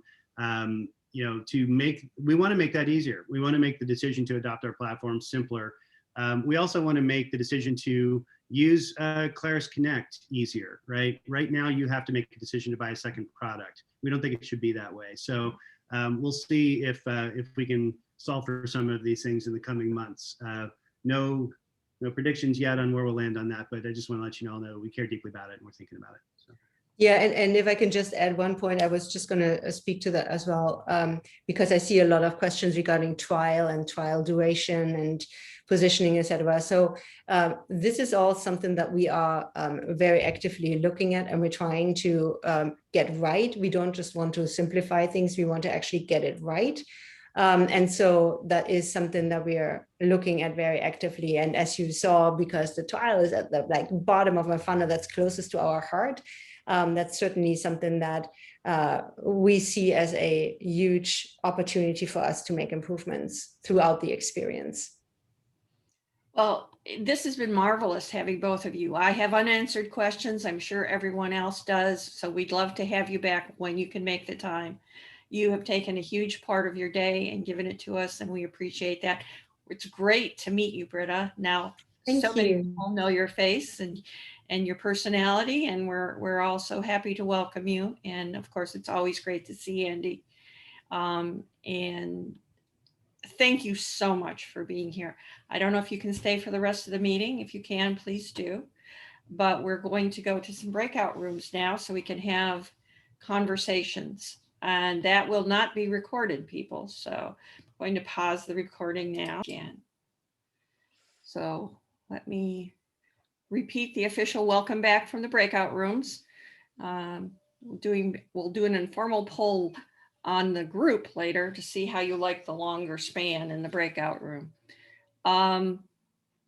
So welcome back. We have a case study presented by Dina Torok, who is a longtime member of FMDiSC, and then she deserted us and went to the East Coast. But virtual meetings have allowed her to return to our welcoming arms, and she has a really fascinating case study of integrating DocuSign for a client of hers. So Dina, take it away. Great, thank you. Can you see my screen? Yes, we can. Good, looking for my rest of my Zoom meeting. So that's all right, I can see 4 of us. Okay, that doesn't matter. Okay, so hello everybody. Yes, so this is a case study. This is more of a case study in how everything went in terms of technical functions, and not so much how it went with the client, but seems to be going okay, knock on wood. I am Dina Torok. I've been working with FileMaker since about FileMaker Pro 2, I think, and had my own business doing as a solopreneur since 1998, and have been a member of this group since just about the beginning. So it's been a real pleasure. As Andy mentioned, we've got a great community. We, FMDiSC, have an amazing community, and so grateful to be a part of it, and that we've gone virtual, because I definitely missed the group for the last 8 years or 7 years in a lot of different ways. So good to see you all. I have 2 girls, elementary school age girls. We moved here when my oldest was 1.5, and she's now 10. So they keep me busy. And now I'm even busier since we just got a puppy on Saturday. So this is our little Cavachon named Pico, and wasn't the best timing to do the week before presentation, but I think it's working out okay. And yeah. Is it ever good timing? Is it ever good timing? Probably not. No. So it's actually been great. And I think Lynn mentioned to me, maybe he can be part of those FileMaker ads in a little bit here. So yes, the case study is on integrating DocuSign into my client's system. So this was a long time client of mine. They're a financial services company, and they provide mostly, I think, pretty small loans to small business owners who put up equipment as collateral. And so they do all this within FileMaker. They had a pretty robust system already. And they wanted to take their generating and the signing of all their plethora of documents to automate that via DocuSign. As a side note, at the end of this process, the documents also go to another service called eOriginal, which I had never heard of before. And it's a place where you can officially vault these documents. It's the electronic equivalent of wet ink documents. It's as official as you can get. So that's just a little thing that they do at the end. And just to note, completed this about 1.5 or 2 years ago, before Claris Connect was introduced. And I would be curious to know what functionality could be done in Claris Connect now. I know we had a presentation of several months ago now. I think Scott Rose maybe presented and said that, it doesn't have all the functionality that we can probably do within FileMaker. So this is not using Claris Connect at all. This is with FileMaker and some plugins and JSON and curl and all that fun stuff. But the good news is now that it's done, they also don't have to pay. Wait, is Andy still here? They don't have to pay for Claris Connect. They're just within FileMaker. So before we went through this process, they have tons of documents to be signed, information to be filled out. So this was all being generated within FileMaker. And I'll go into this process a little bit in a few minutes, but we originally had all of the PDFs being generated in FileMaker layouts. And with, as you might know, with the long documents that lease agreements and other agreements can take, FileMaker wasn't performing the best in terms of page layout. And we moved some of those documents several years ago to be generated through Microsoft Word templates. And so some of these are generated within FileMaker now, and some are generated through using a plugin, 360works Scribe. I said it wrong for the blur, but it's not ScripMaster, it is Scribe. And we create these documents and these agreements in Microsoft Word. Sometimes we convert them to PDFs and then we bring them back into FileMaker. So we have a few different ways to compile these PDFs. In any case, we were doing that already. And then the client was sharing the separate PDFs or sometimes a compiled PDF into a shared folder on their shared drive. And then they were opening an email, manually selecting and attaching all of the attachments, hopefully the right ones, to the right customers, attaching to an email, possibly to a broker as well, who was a middleman or middle person, and then sending it out to the customer. And then I actually don't know for sure how they're getting them back, but they were not coming back into FileMaker. They were being faxed or emailed or mailed back and stored outside of FileMaker. Not the best process, and I'm really glad, I think they're really glad too that we went to the new process. So let me just describe the client workflow so this is the after, this is what they have to do now. Step one, data in, is similar to what they did before, get all the customer's information in and the application for the lease or the loan. But they do have to validate a little more information than they had to before. The name that goes to DocuSign should be an actual name and not a series of names or company name or other generic information, and social security number and contact info. So that's about the same. Then they select some DocuSign options, which I'll show you. They assign who signs which document because they could have multiple co-signers. They could have a signer and a co-signer on one lease, a signer and a second co-signer on another lease, or just a signer, different options. So they assign those and generate the documents and then review them if they want, and then they click to send a DocuSign. So it's simplified in the end. And then it actually doesn't come back. So the documents still stay outside of FileMaker after that, but there is a possibility where it could come back into FileMaker later. Okay, lots of slides here, and we'll get to some examples very shortly. So what I needed to do to update FileMaker was, well, a lot. It was definitely a lot of work.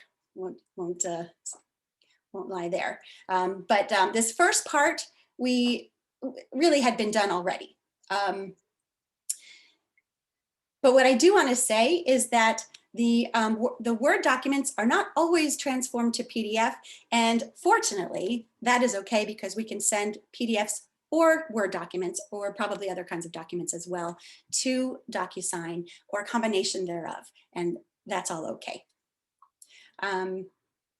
So I had to change the documents up, though, both in FileMaker and in the Word templates, to add tags that then DocuSign reads as things to do to transform a regular document into a DocuSign document. So that could be signatures, initials, dates, dates that are filled in automatically depending on the date that the person opens their email and signs the document, text for them to fill out, and some other tags as well.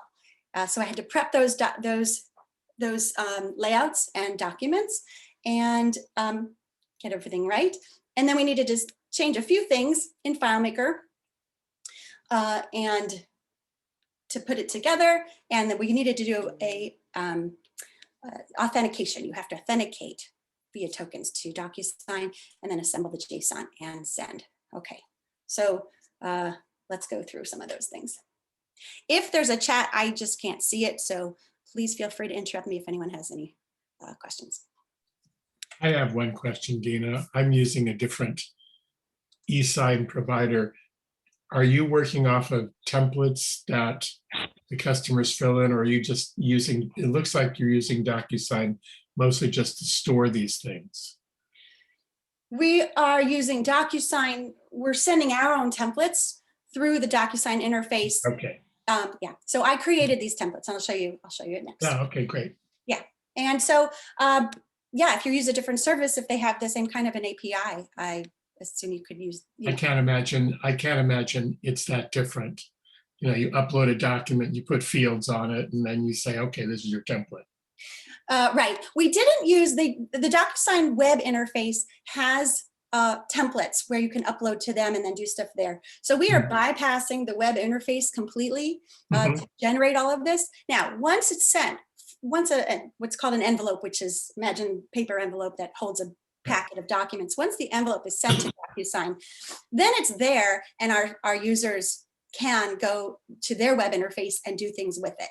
And in fact, there are some features that I wanted to put into this. It was left to phase 2 and we have not gotten to phase 2 yet.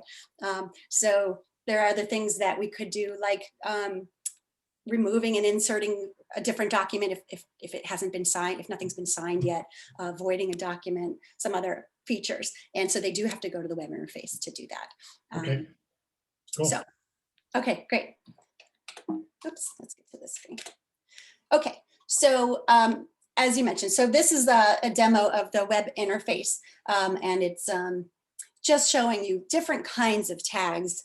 They're all called tags, but they're basically fields in DocuSign that you could create. So if I went to the web and I wanted to add this initial tag, then when someone goes to sign it, they would actually be clicking right here. A date signed, sometimes, as I mentioned, the date is automatically filled in, or text that is information that I would like to receive back from the customer. And they have all these different kinds of fields. So you could add it this way, but this was sort of just, informative and to see what we can do. We're using only those few that I mentioned, not drop downs and texts. But we do have one place where we have an attachment, so a user can click and attach a copy of their driver's license, for instance. Okay, so as I mentioned, we're creating PDFs both from within FileMaker layouts and outside. And so this is just an example of layout mode and browse mode of a simple layout. And now the tags are basically, they're not merge fields necessarily, but they're the places that become interactive tags in the DocuSign, something for the signers to do. We decided to use an @ sign before and after to say this is a tag. And then we actually send to DocuSign, so both the definition and the data. We're saying this is the tag that we've created, and wherever you see one of this text in the document, why don't you replace it, DocuSign, with an initial or a date field or a signature field. Now, I was just showing you that in layout mode, we colored it so that we could see where these things are, because future me in a few years is going to have no idea what I'm looking at, because in browse mode, you can't see it. So basically, this is actual text in the document that's just white, appears white in print, but it's still there, and DocuSign can read it. And then notice this one over here is the familiar FileMaker merge text. And so rather than having static tags, I'm getting a calculation from FileMaker that is going to replace it with an @ sign, depending on the data in that record. Let's see, in Word, it's going to look a little different. So this is an example of part of the lease document. Now, here we've got a number of other merge fields that I'm using double equal signs for. Again, this started before DocuSign. Now I was using the brackets before and after, but as I mentioned, I'm using 360works Scribe, and I found that with an earlier version of Scribe, it actually choked on those brackets and errored out and could not transform the document from Word to PDF. So I moved to a different equal sign, and so that's what you see in a lot of these fields. So when I'm going to create a document for this customer and for this lease application, obviously this text will be replaced. And then what you can hopefully see at the bottom are more of these at. So I did a find and did a screenshot, and anywhere there I have the double @ sign, it's there in the document, again, in white. So, but DocuSign will be able to read it and transform those things into actual fields and things to do. It definitely got tricky. And as you notice, these are some tables. The rest of the document, 4 or 7 page long, is mostly text, but we had to figure out how to use Scribe to also sometimes not only transform some of the text, but add some columns. So this is an example of a process document. This could be in Word or PDF, and we've actually added a couple rows to this table through Scribe, because for this document there is a cosigner. It would not have these last 2 rows if there were no cosigner in this document. Okay. Well, let's go to some other things. So let's see. Let me get out of here for a minute. Okay, so let's go into FileMaker, and this is an example lease. And as I mentioned, we had some instances where I had to add some new structure to FileMaker. There was a lot of coding and scripting we had to do, but when we first started, there was one place for an owner name, and there was one place for a cosigner. Well, as I mentioned, sometimes they may have multiple cosigners, and before it was just all put into the one data field. So I did have to add a place where actually there are any number of cosigners available. And in the background, I had to track which cosigner. They basically have numbers, and you have to be very careful with assigning the correct cosigner to each document. So that was one thing I had to do. And then the other thing I had to do is create what's called an envelope. As I mentioned, an envelope is DocuSign's terminology for one huge piece of JSON data, basically, that we're sending that contains multiple documents. And I believe we have the option to send them all as one long document or separate documents in the envelope. But basically, we're working with an envelope. So this was something like the screen that they would see before we integrated DocuSign. They could print one document at a time. They could click one button to print all of the required documents, which are marked here, but they're basically printing or saving to PDF. Now, when I click that, I've just created a new envelope. And there are all sorts of options. So this comes from some defaults in a one record table. And then what I'm actually seeing though has been created for this particular envelope. So it comes up right away because the user has to be reminded to take a look at these options. And this is where things started getting more and more complex. We're not just talking about signers and cosigners and documents, but all different options that some of which DocuSign requires you to answer in order to be able to send the envelope, and some of which are optional. But here, these are some options we'll see later. Does the document expire if it hasn't been completed, and in how many days, and is there a warning? Are there notifications that are going to be emailed to each recipient or each recipient who hasn't signed the document yet? And if so, how many days before they're reminded, and how often? And you get the picture.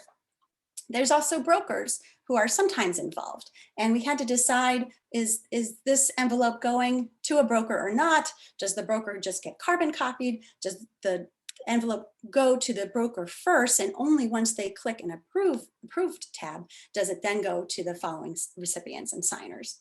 And then there's an in-person signing option, which we actually didn't put in yet, but it's there because it's an option, I suppose, after the pandemic. Maybe it'll be an option again. And then there's an email that's going to go out from DocuSign, and they can adjust it at any time now or later, anytime before they send this envelope. Okay, so now, yes. Dina, quick question. So this is a punch, right here, what you have is a punch list? Here? Oh, no, the screen in the back, that's a punch list with like a flow chart of the document life or journey? Yes, these are all the possible documents that they can send as part of this. They do have some documents in other parts of the system that they send at different times that are not going through DocuSign, but yes. Looks great. Oh, thank you. And one actually was here on the screen. It was on a second tab, but it is part of DocuSign. So even though it's here and all the data is here, I wanted it as part of this list. So everything's here all together. So you're using a web viewer for that second one you just showed? Nope. This is just text fields. Oh, okay. Yeah.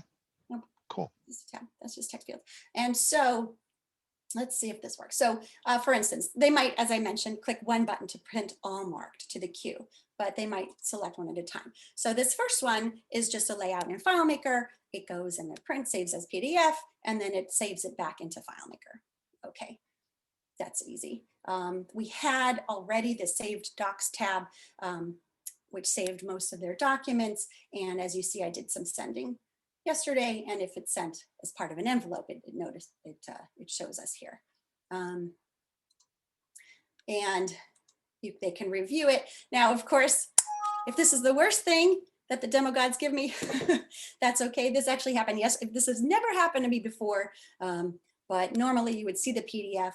I did not want to risk uninstalling and installing, PDF on my Adobe on my system. So I don't know what that is, but instead there's actually something to upload it.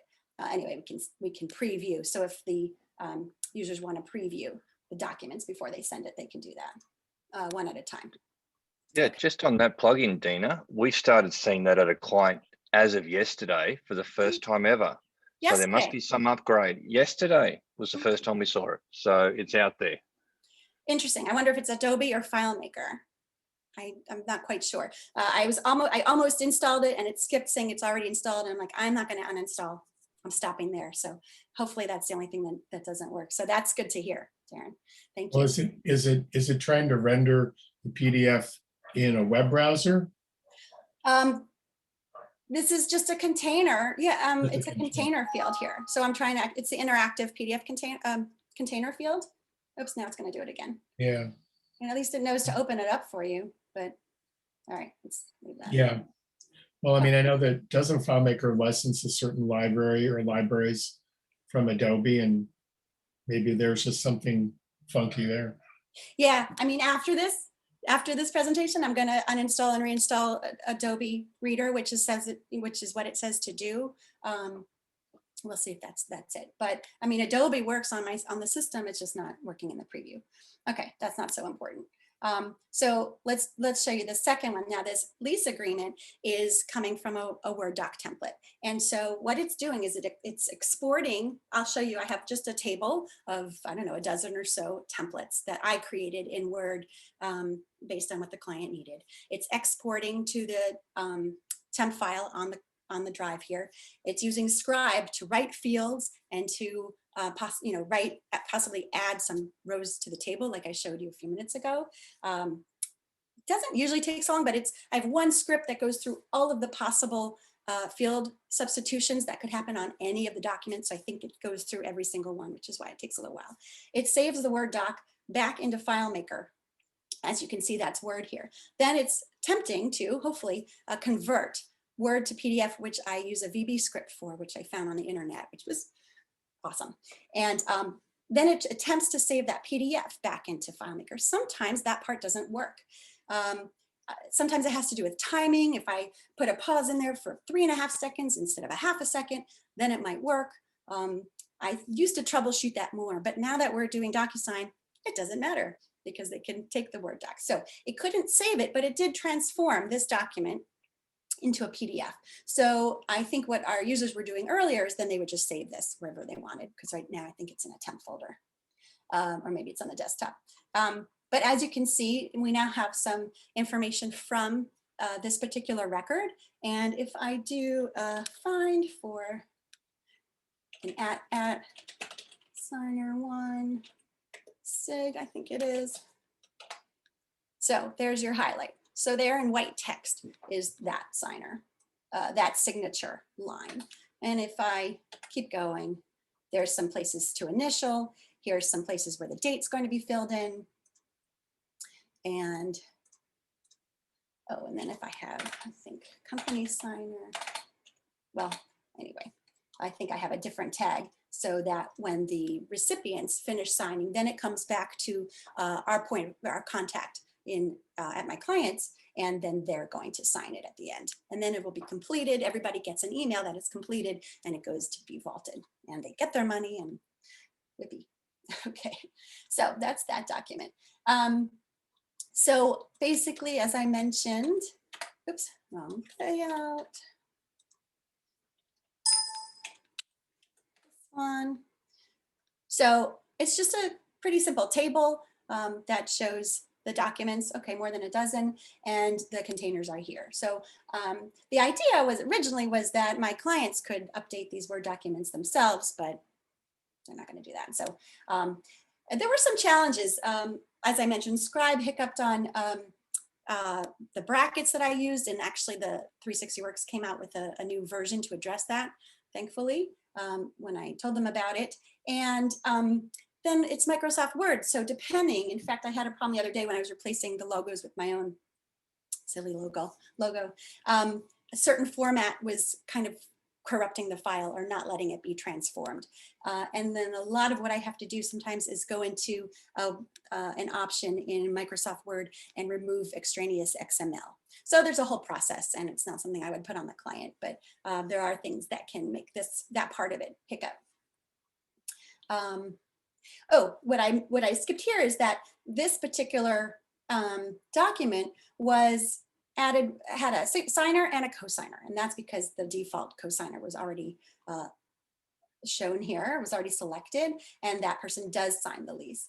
And let me add now, Henry Sassafras, this is actually a specific name with specific information that DocuSign gave me that lets us bypass the ID check, because we're also having these go through ID check. If you've ever had a document to sign, you might know you have to put in, some information that would identify that you are the correct person to sign the document. So, so that's part of this whole thing. And hopefully I'll be able to show you an example at the end. Okay, so as I mentioned, I found a VB script that enabled me, and this is the only reason I'm on, well, two reasons I'm on using Windows here. One is because that's the system my client uses, and I always open this up in Windows, so I didn't want to change things. But the other is that the VB script is the way that we're transforming from Word documents to PDFs. And I don't know if there's another way to do it on Mac, but I didn't try for that. Okay, so in both these cases, it didn't transform. Sometimes it transforms correctly and saves it back into FileMaker. Okay, so the tags we talked about, and I think I showed you that they're there, but they're in white. I suppose if you have a different color document, you should make it that color to match. Now tags in DocuSign can be created just by position. So I could say that I want a tag to just be in a certain position, but that doesn't work for our documents because the text is not static. And so we're using specific tags based on what the text is in the tag. Okay, so having done this, and of course we go through all the documents and build all the ones we want, and we can review. And here again, this one is not meant to show, but I can export the Word doc. I think that's the best way I found for them to review. And then the system builds the JSON. And so let me show you some of that. Let's see. Okay. Well, we won't go through all of this, but so as you know, we have some functionality in FileMaker to build set JSON elements. All we're doing is we're sending a large piece, well, depending on how many documents, how large it is, where we're sending text over through the insert from URL step.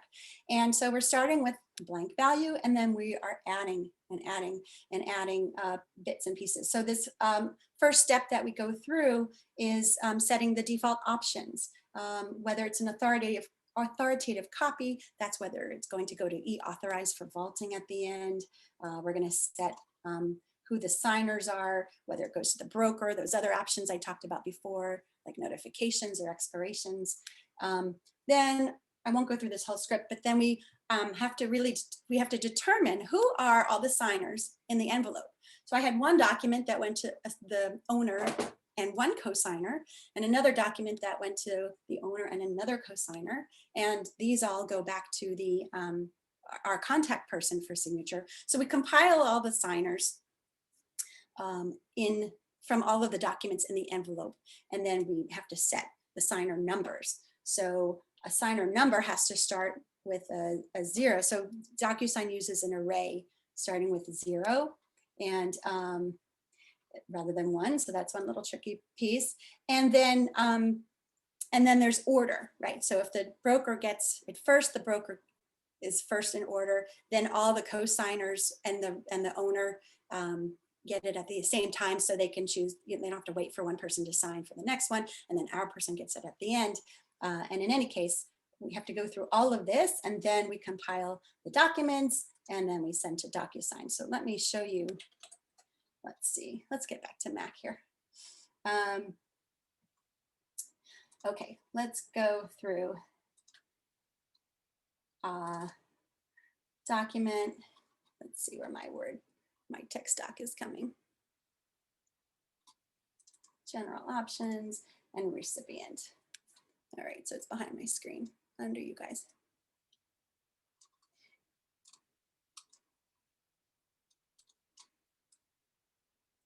Oh, that's just in case. Okay, and here we go. Okay, so when we first set JSON, we're setting a blank element, and that makes sure you're setting from starting from scratch. And then this is an example for any of you who haven't worked with JSON before. We're just setting keys and values basically, and then what kind of value we're looking at, a string or a Boolean. And of course, with JSON, every little bit has to be correct. So if it's a string for us, but it has to be a Boolean for DocuSign, of course, that has to all be correct. So we're setting different pieces. So this is just one example of setting, a number of elements. Each line here is an element. After we go and set some of those, then here's an example of, here's an example of the JSON that has to be set for the recipient. Now this is all the data, but then I have another list of variables where we're telling of elements where they're variables, and we're telling DocuSign, well, this string at signer one signature well, that's where you're going to replace that text with a place to sign for signer one. And then here is signer one's information. Okay, this is coming from all different variables that we set earlier in the script. We've got the name, we've got the date, a place to sign, a place to initialize. And then in one of our documents, we have a whole bunch of fields that we want them to enter and give back to us. And oh, this was just an example from before. I'm just going back just for a second. This is the little bit of code that transform the Word doc to PDF using the VB script. So just had this one open to show you, and I was very happy when it worked. Okay. Anybody have any questions about, let's see. And then one more JSON example. This is, can you see that? Let's see, I'll make it a little bit smaller. So this is the attaching each document.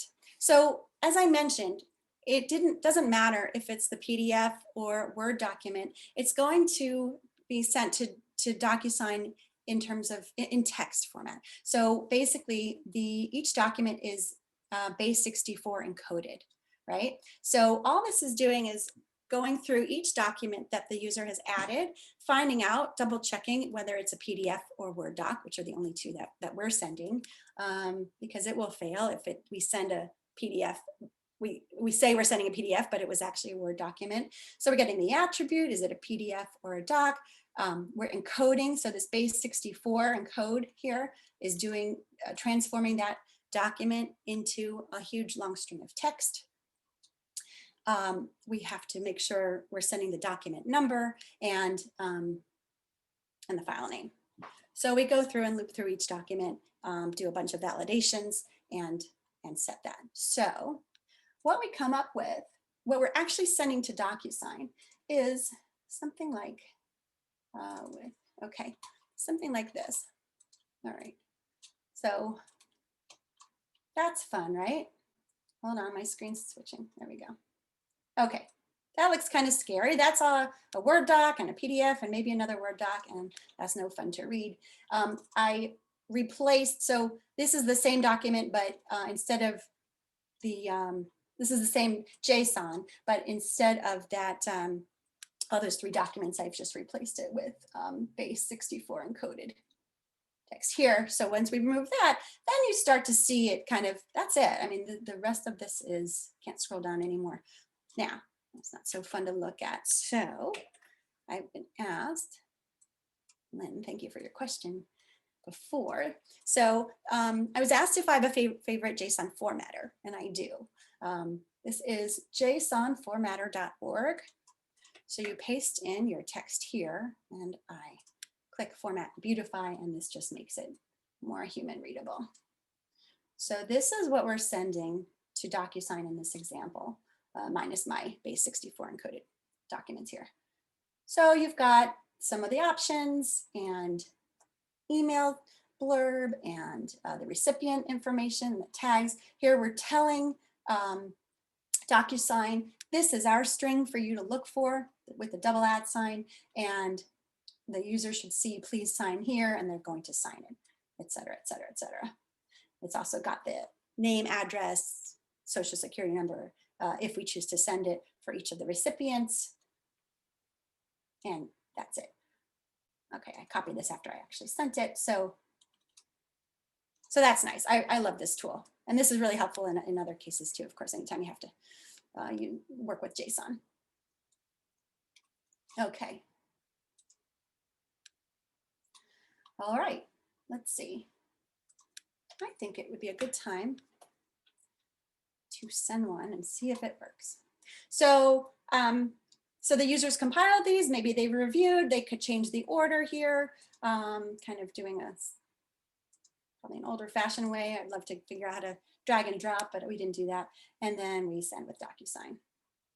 So are we ready to do? So FileMaker's just gone through a number of validations. We want to make sure that certain important fields are correctly formatted, and that they're there, like a name, correct, just a single name or a social security number for the cosigner. And now I kind of skipped by the authentication. I was working with a developer on this, and he found a web service, which is the way to get a token for authentication with DocuSign. Well, that's it. And it either didn't work, or there was, what I didn't like was that he found it on GitHub, and that meant that all of our credentials for our entire DocuSign account was going somewhere, and I didn't feel like that was secure. I think there's a way to create it yourself by using FileMaker web server. that was beyond me. And what I found, which I just liked better anyway, was that the base elements plugin can do that for us. So I got base elements plugin. It's installed on the server. So that's the one piece of this that actually happens on the server. And I just send some information and it comes back, and this token is active probably for an hour. And so this script checks to make sure that the token is still active. If not, it creates a new one and it goes forward. So what happened was after it went through authentication, it sent that JSON. Let me just show you one more thing. We sent it with the insert from URL script step, which is basic, but of course you've got to get it all right. And the option, so the body over, no, curl options. So, and we had put together the options before. And so, you know, we've seen all this. This is stuff, the header's not there, or the dash H isn't there, it's not going to work. The body is all that JSON that I showed you a few minutes ago. And there's headers and trace so we can get some information back. That's all. No, I'm kidding. Let's see if I got the email. I'm going to scroll over to my email system. There we go. Henry, is this for Henry Sassafras? Let's just take a look. So the signers get an email. I got 3. Hopefully this is for Henry. Yep. Okay. So this is for the owner of it. And I'm just going to copy the link to make sure it goes to this browser so I don't go on another screen. And I actually, all of them come to me. So I got one for the owner, I got one for the cosigner, and one for the other cosigner. Now, because this is very specific data that DocuSign gave us for this test person, I just know that these are hopefully all the correct answers. So this came from DocuSign. Here we have the email text that that I chose to send that came from our template, from our default, but I didn't really change it. And got some little branding, which my client has better branding than I do. And then let's just continue. So we're going to start. Here's the signature, the date automatically filled in. And here's, I'm going to sign it. Go through now. Notice that I'm the lessee. This is the owner one that I pulled up. If I were somebody else, it would bring me here. And I can't remember for sure, but they either see if somebody else has signed before them or they don't. It doesn't matter. The same document gets signed. So let's just keep going. So each place they have to initial, they just go through. Let's initial there. There's definitely a bit of formatting and getting that font exactly in the right place. And it's actually really tiny on the template, but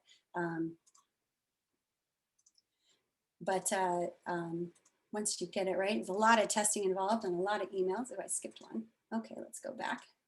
Skipped another and finish. That's it. Woohoo! So let's see. So that's it as from the signer's point of view, and then from our users. As I mentioned, there are some features that we can do that we haven't done yet that I'd love to. And one would be to pull DocuSign, the service, and find the status. So obviously we know it's sent, but we don't really get back in FileMaker when something has been signed or when it's been completed. So this is where our users go and let's see, and they go into their DocuSign accounts and they can check things. So this here should be, this is the one that I just sent today. So that's in that account. Back in FileMaker, once it's been sent, it gets cleared. They can go forward and create a new envelope if they want. And then we capture some history. So this is my test record, as you can tell. And I can click on that because I want to see what documents did I send. So I could open these up from here. I know who I sent them to. And now I have a DocuSign envelope ID. This is the key back from DocuSign that now I know when I go back over to DocuSign, which envelope is it that I put in the wrong document or sent it to the wrong cosigner. Another thing you can do from here or from the DocuSign interface, web interface, is void documents, or you could add recipients. Basically, there's a lot more that can be done. And I think there was one other thing I wanted to show you, which was, oh, the receipt. So when you send that JSON via the insert from URL script, you get back a response, right? So it's really kind of anticlimactic, but basically you get this. Okay, it was sent. This is where I get my envelope ID, and we set it back into FileMaker and status. And then there's some headers that we check too, and this is where we can do some error checking in case there's an error, so I can see that that the envelope was created over in FileMaker, and sorry, over in DocuSign, and there was no error. So that's, we would alert the user to an error otherwise. All right, let's see here. I think, let's see. So I probably went through and mentioned all of the things I have on the next couple of slides. There's routing order versus signer number. Sometimes the first owner, signer, isn't on the envelope because, let's say I added a co-signer and I just want to send a personal information form for them to fill out. Well, then we have to go and loop through and change all the numbers in all that scripting to make sure it doesn't go to the owner, because that envelope doesn't need to go to the owner, for instance. And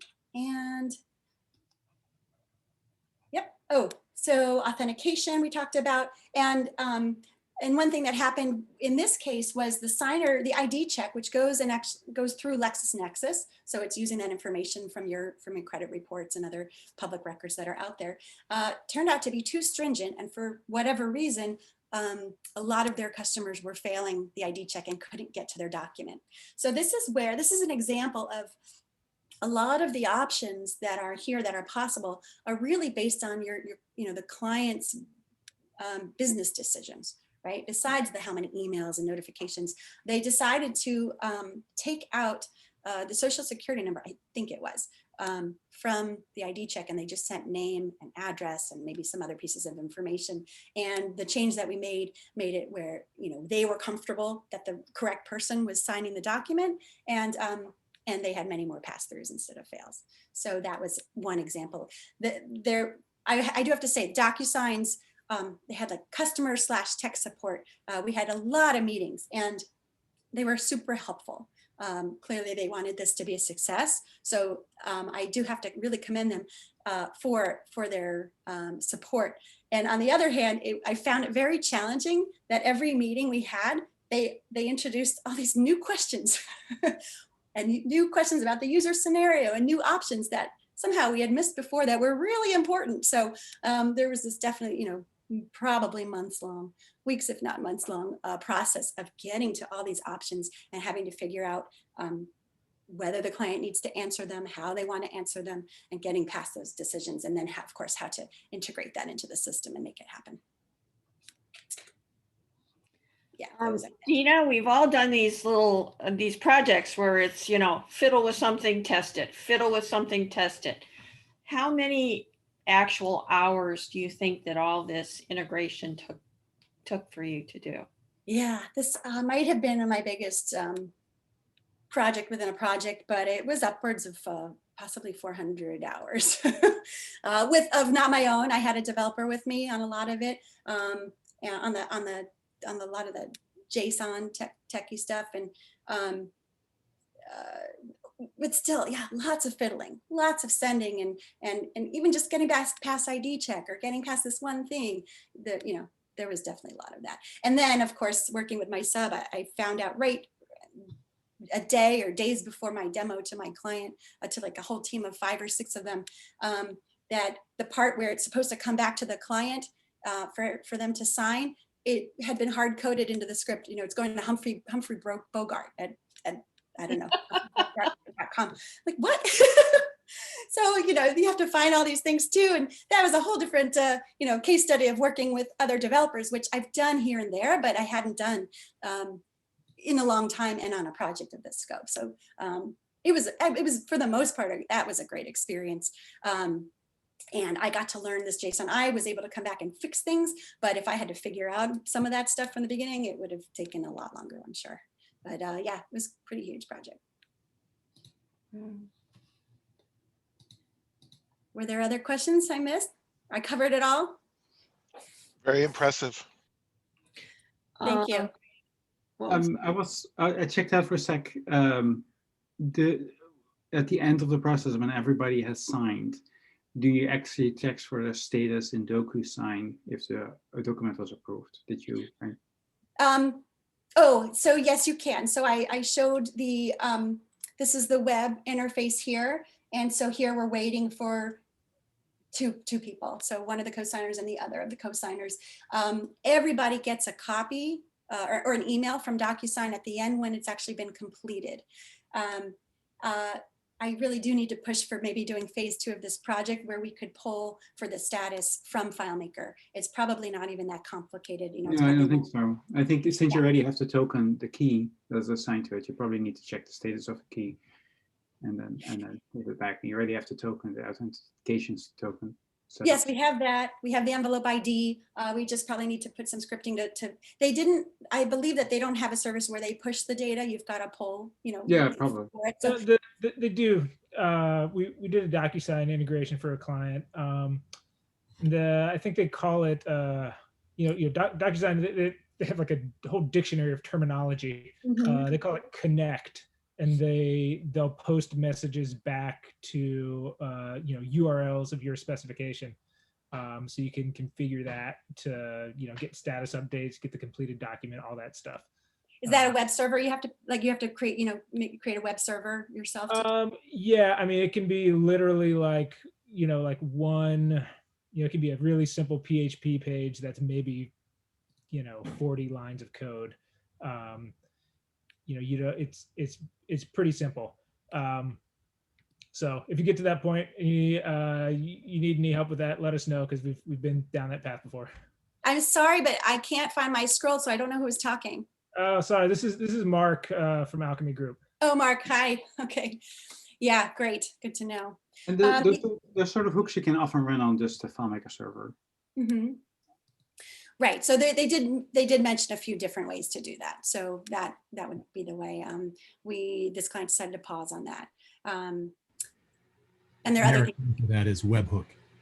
Yes. Webhook. Oh, okay. Good.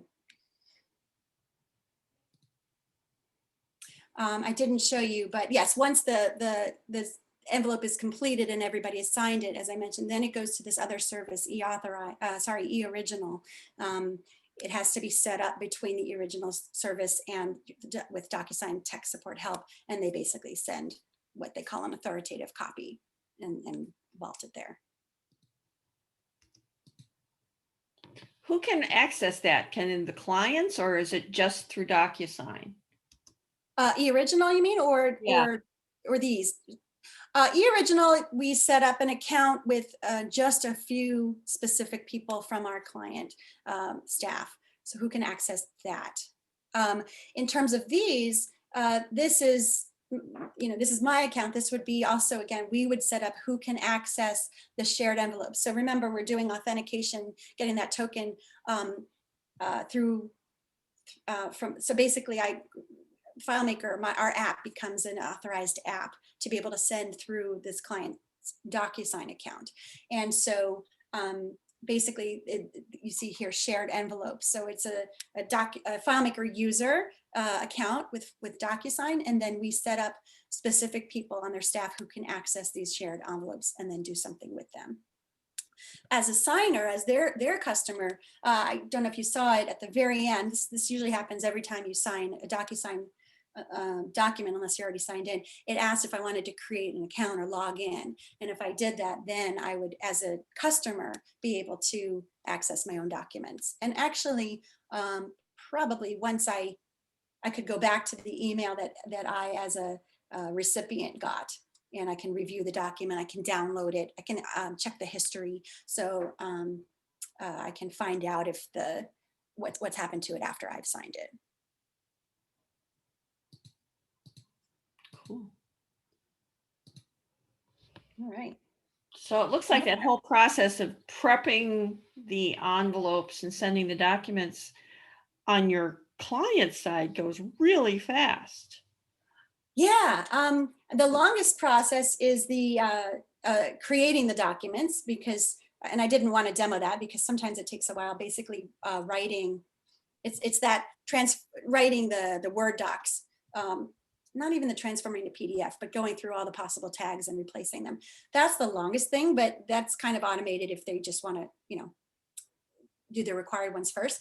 And yeah, the compiling of the JSON and compiling everything and sending it, that is pretty fast. Now, I only added 3 documents because I didn't want to sit here with, you know, drinking coffee. I don't think though that even if I added a dozen, it doesn't really take that long. So and we really haven't had to, we've got some error checking here, but we haven't had to like, troubleshoot or change anything or fix anything once we finally went live with it. You said DocuSign had lists of their templates. Do they have documentation to show you how to build your own? Yeah, so they have a bunch of documentation, and you know, I don't know, I'm sure that my client actually, you know, paid as part of their account services. They paid for the help that we got with tech support, but they've got these templates that you could create here in your web account, and then use it from here. I think maybe we could use a template pushing it through FileMaker, but we didn't even go there. Everything's done in FileMaker first, compiled and then sent straight through. Yeah, that sounds great. And there's also branding. So I would come here, and that's where I put a logo on the email, and you could choose a different, shorter logo on the top of the DocuSign window when they come to sign it, and change colors if you want to change colors.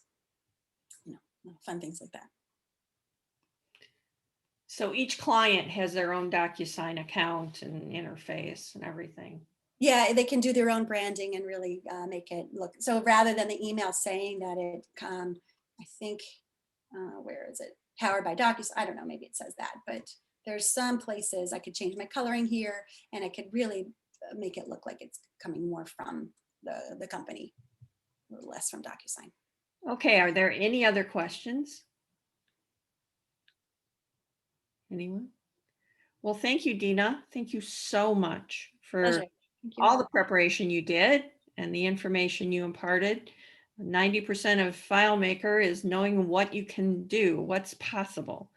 And I didn't know anything about the DocuSign stuff, so that's great. So next month, Bob, is that you? Yeah, that's me. Bob is going to be looking for content. Yep. And we will see you all then. Thank you so much for spending this time with us. Thank you all. It's a pleasure to. Thank you. Great presentations today. Yeah. Thank you. Thank you for putting us all together. Thanks. All right. Thanks. Bye, everyone.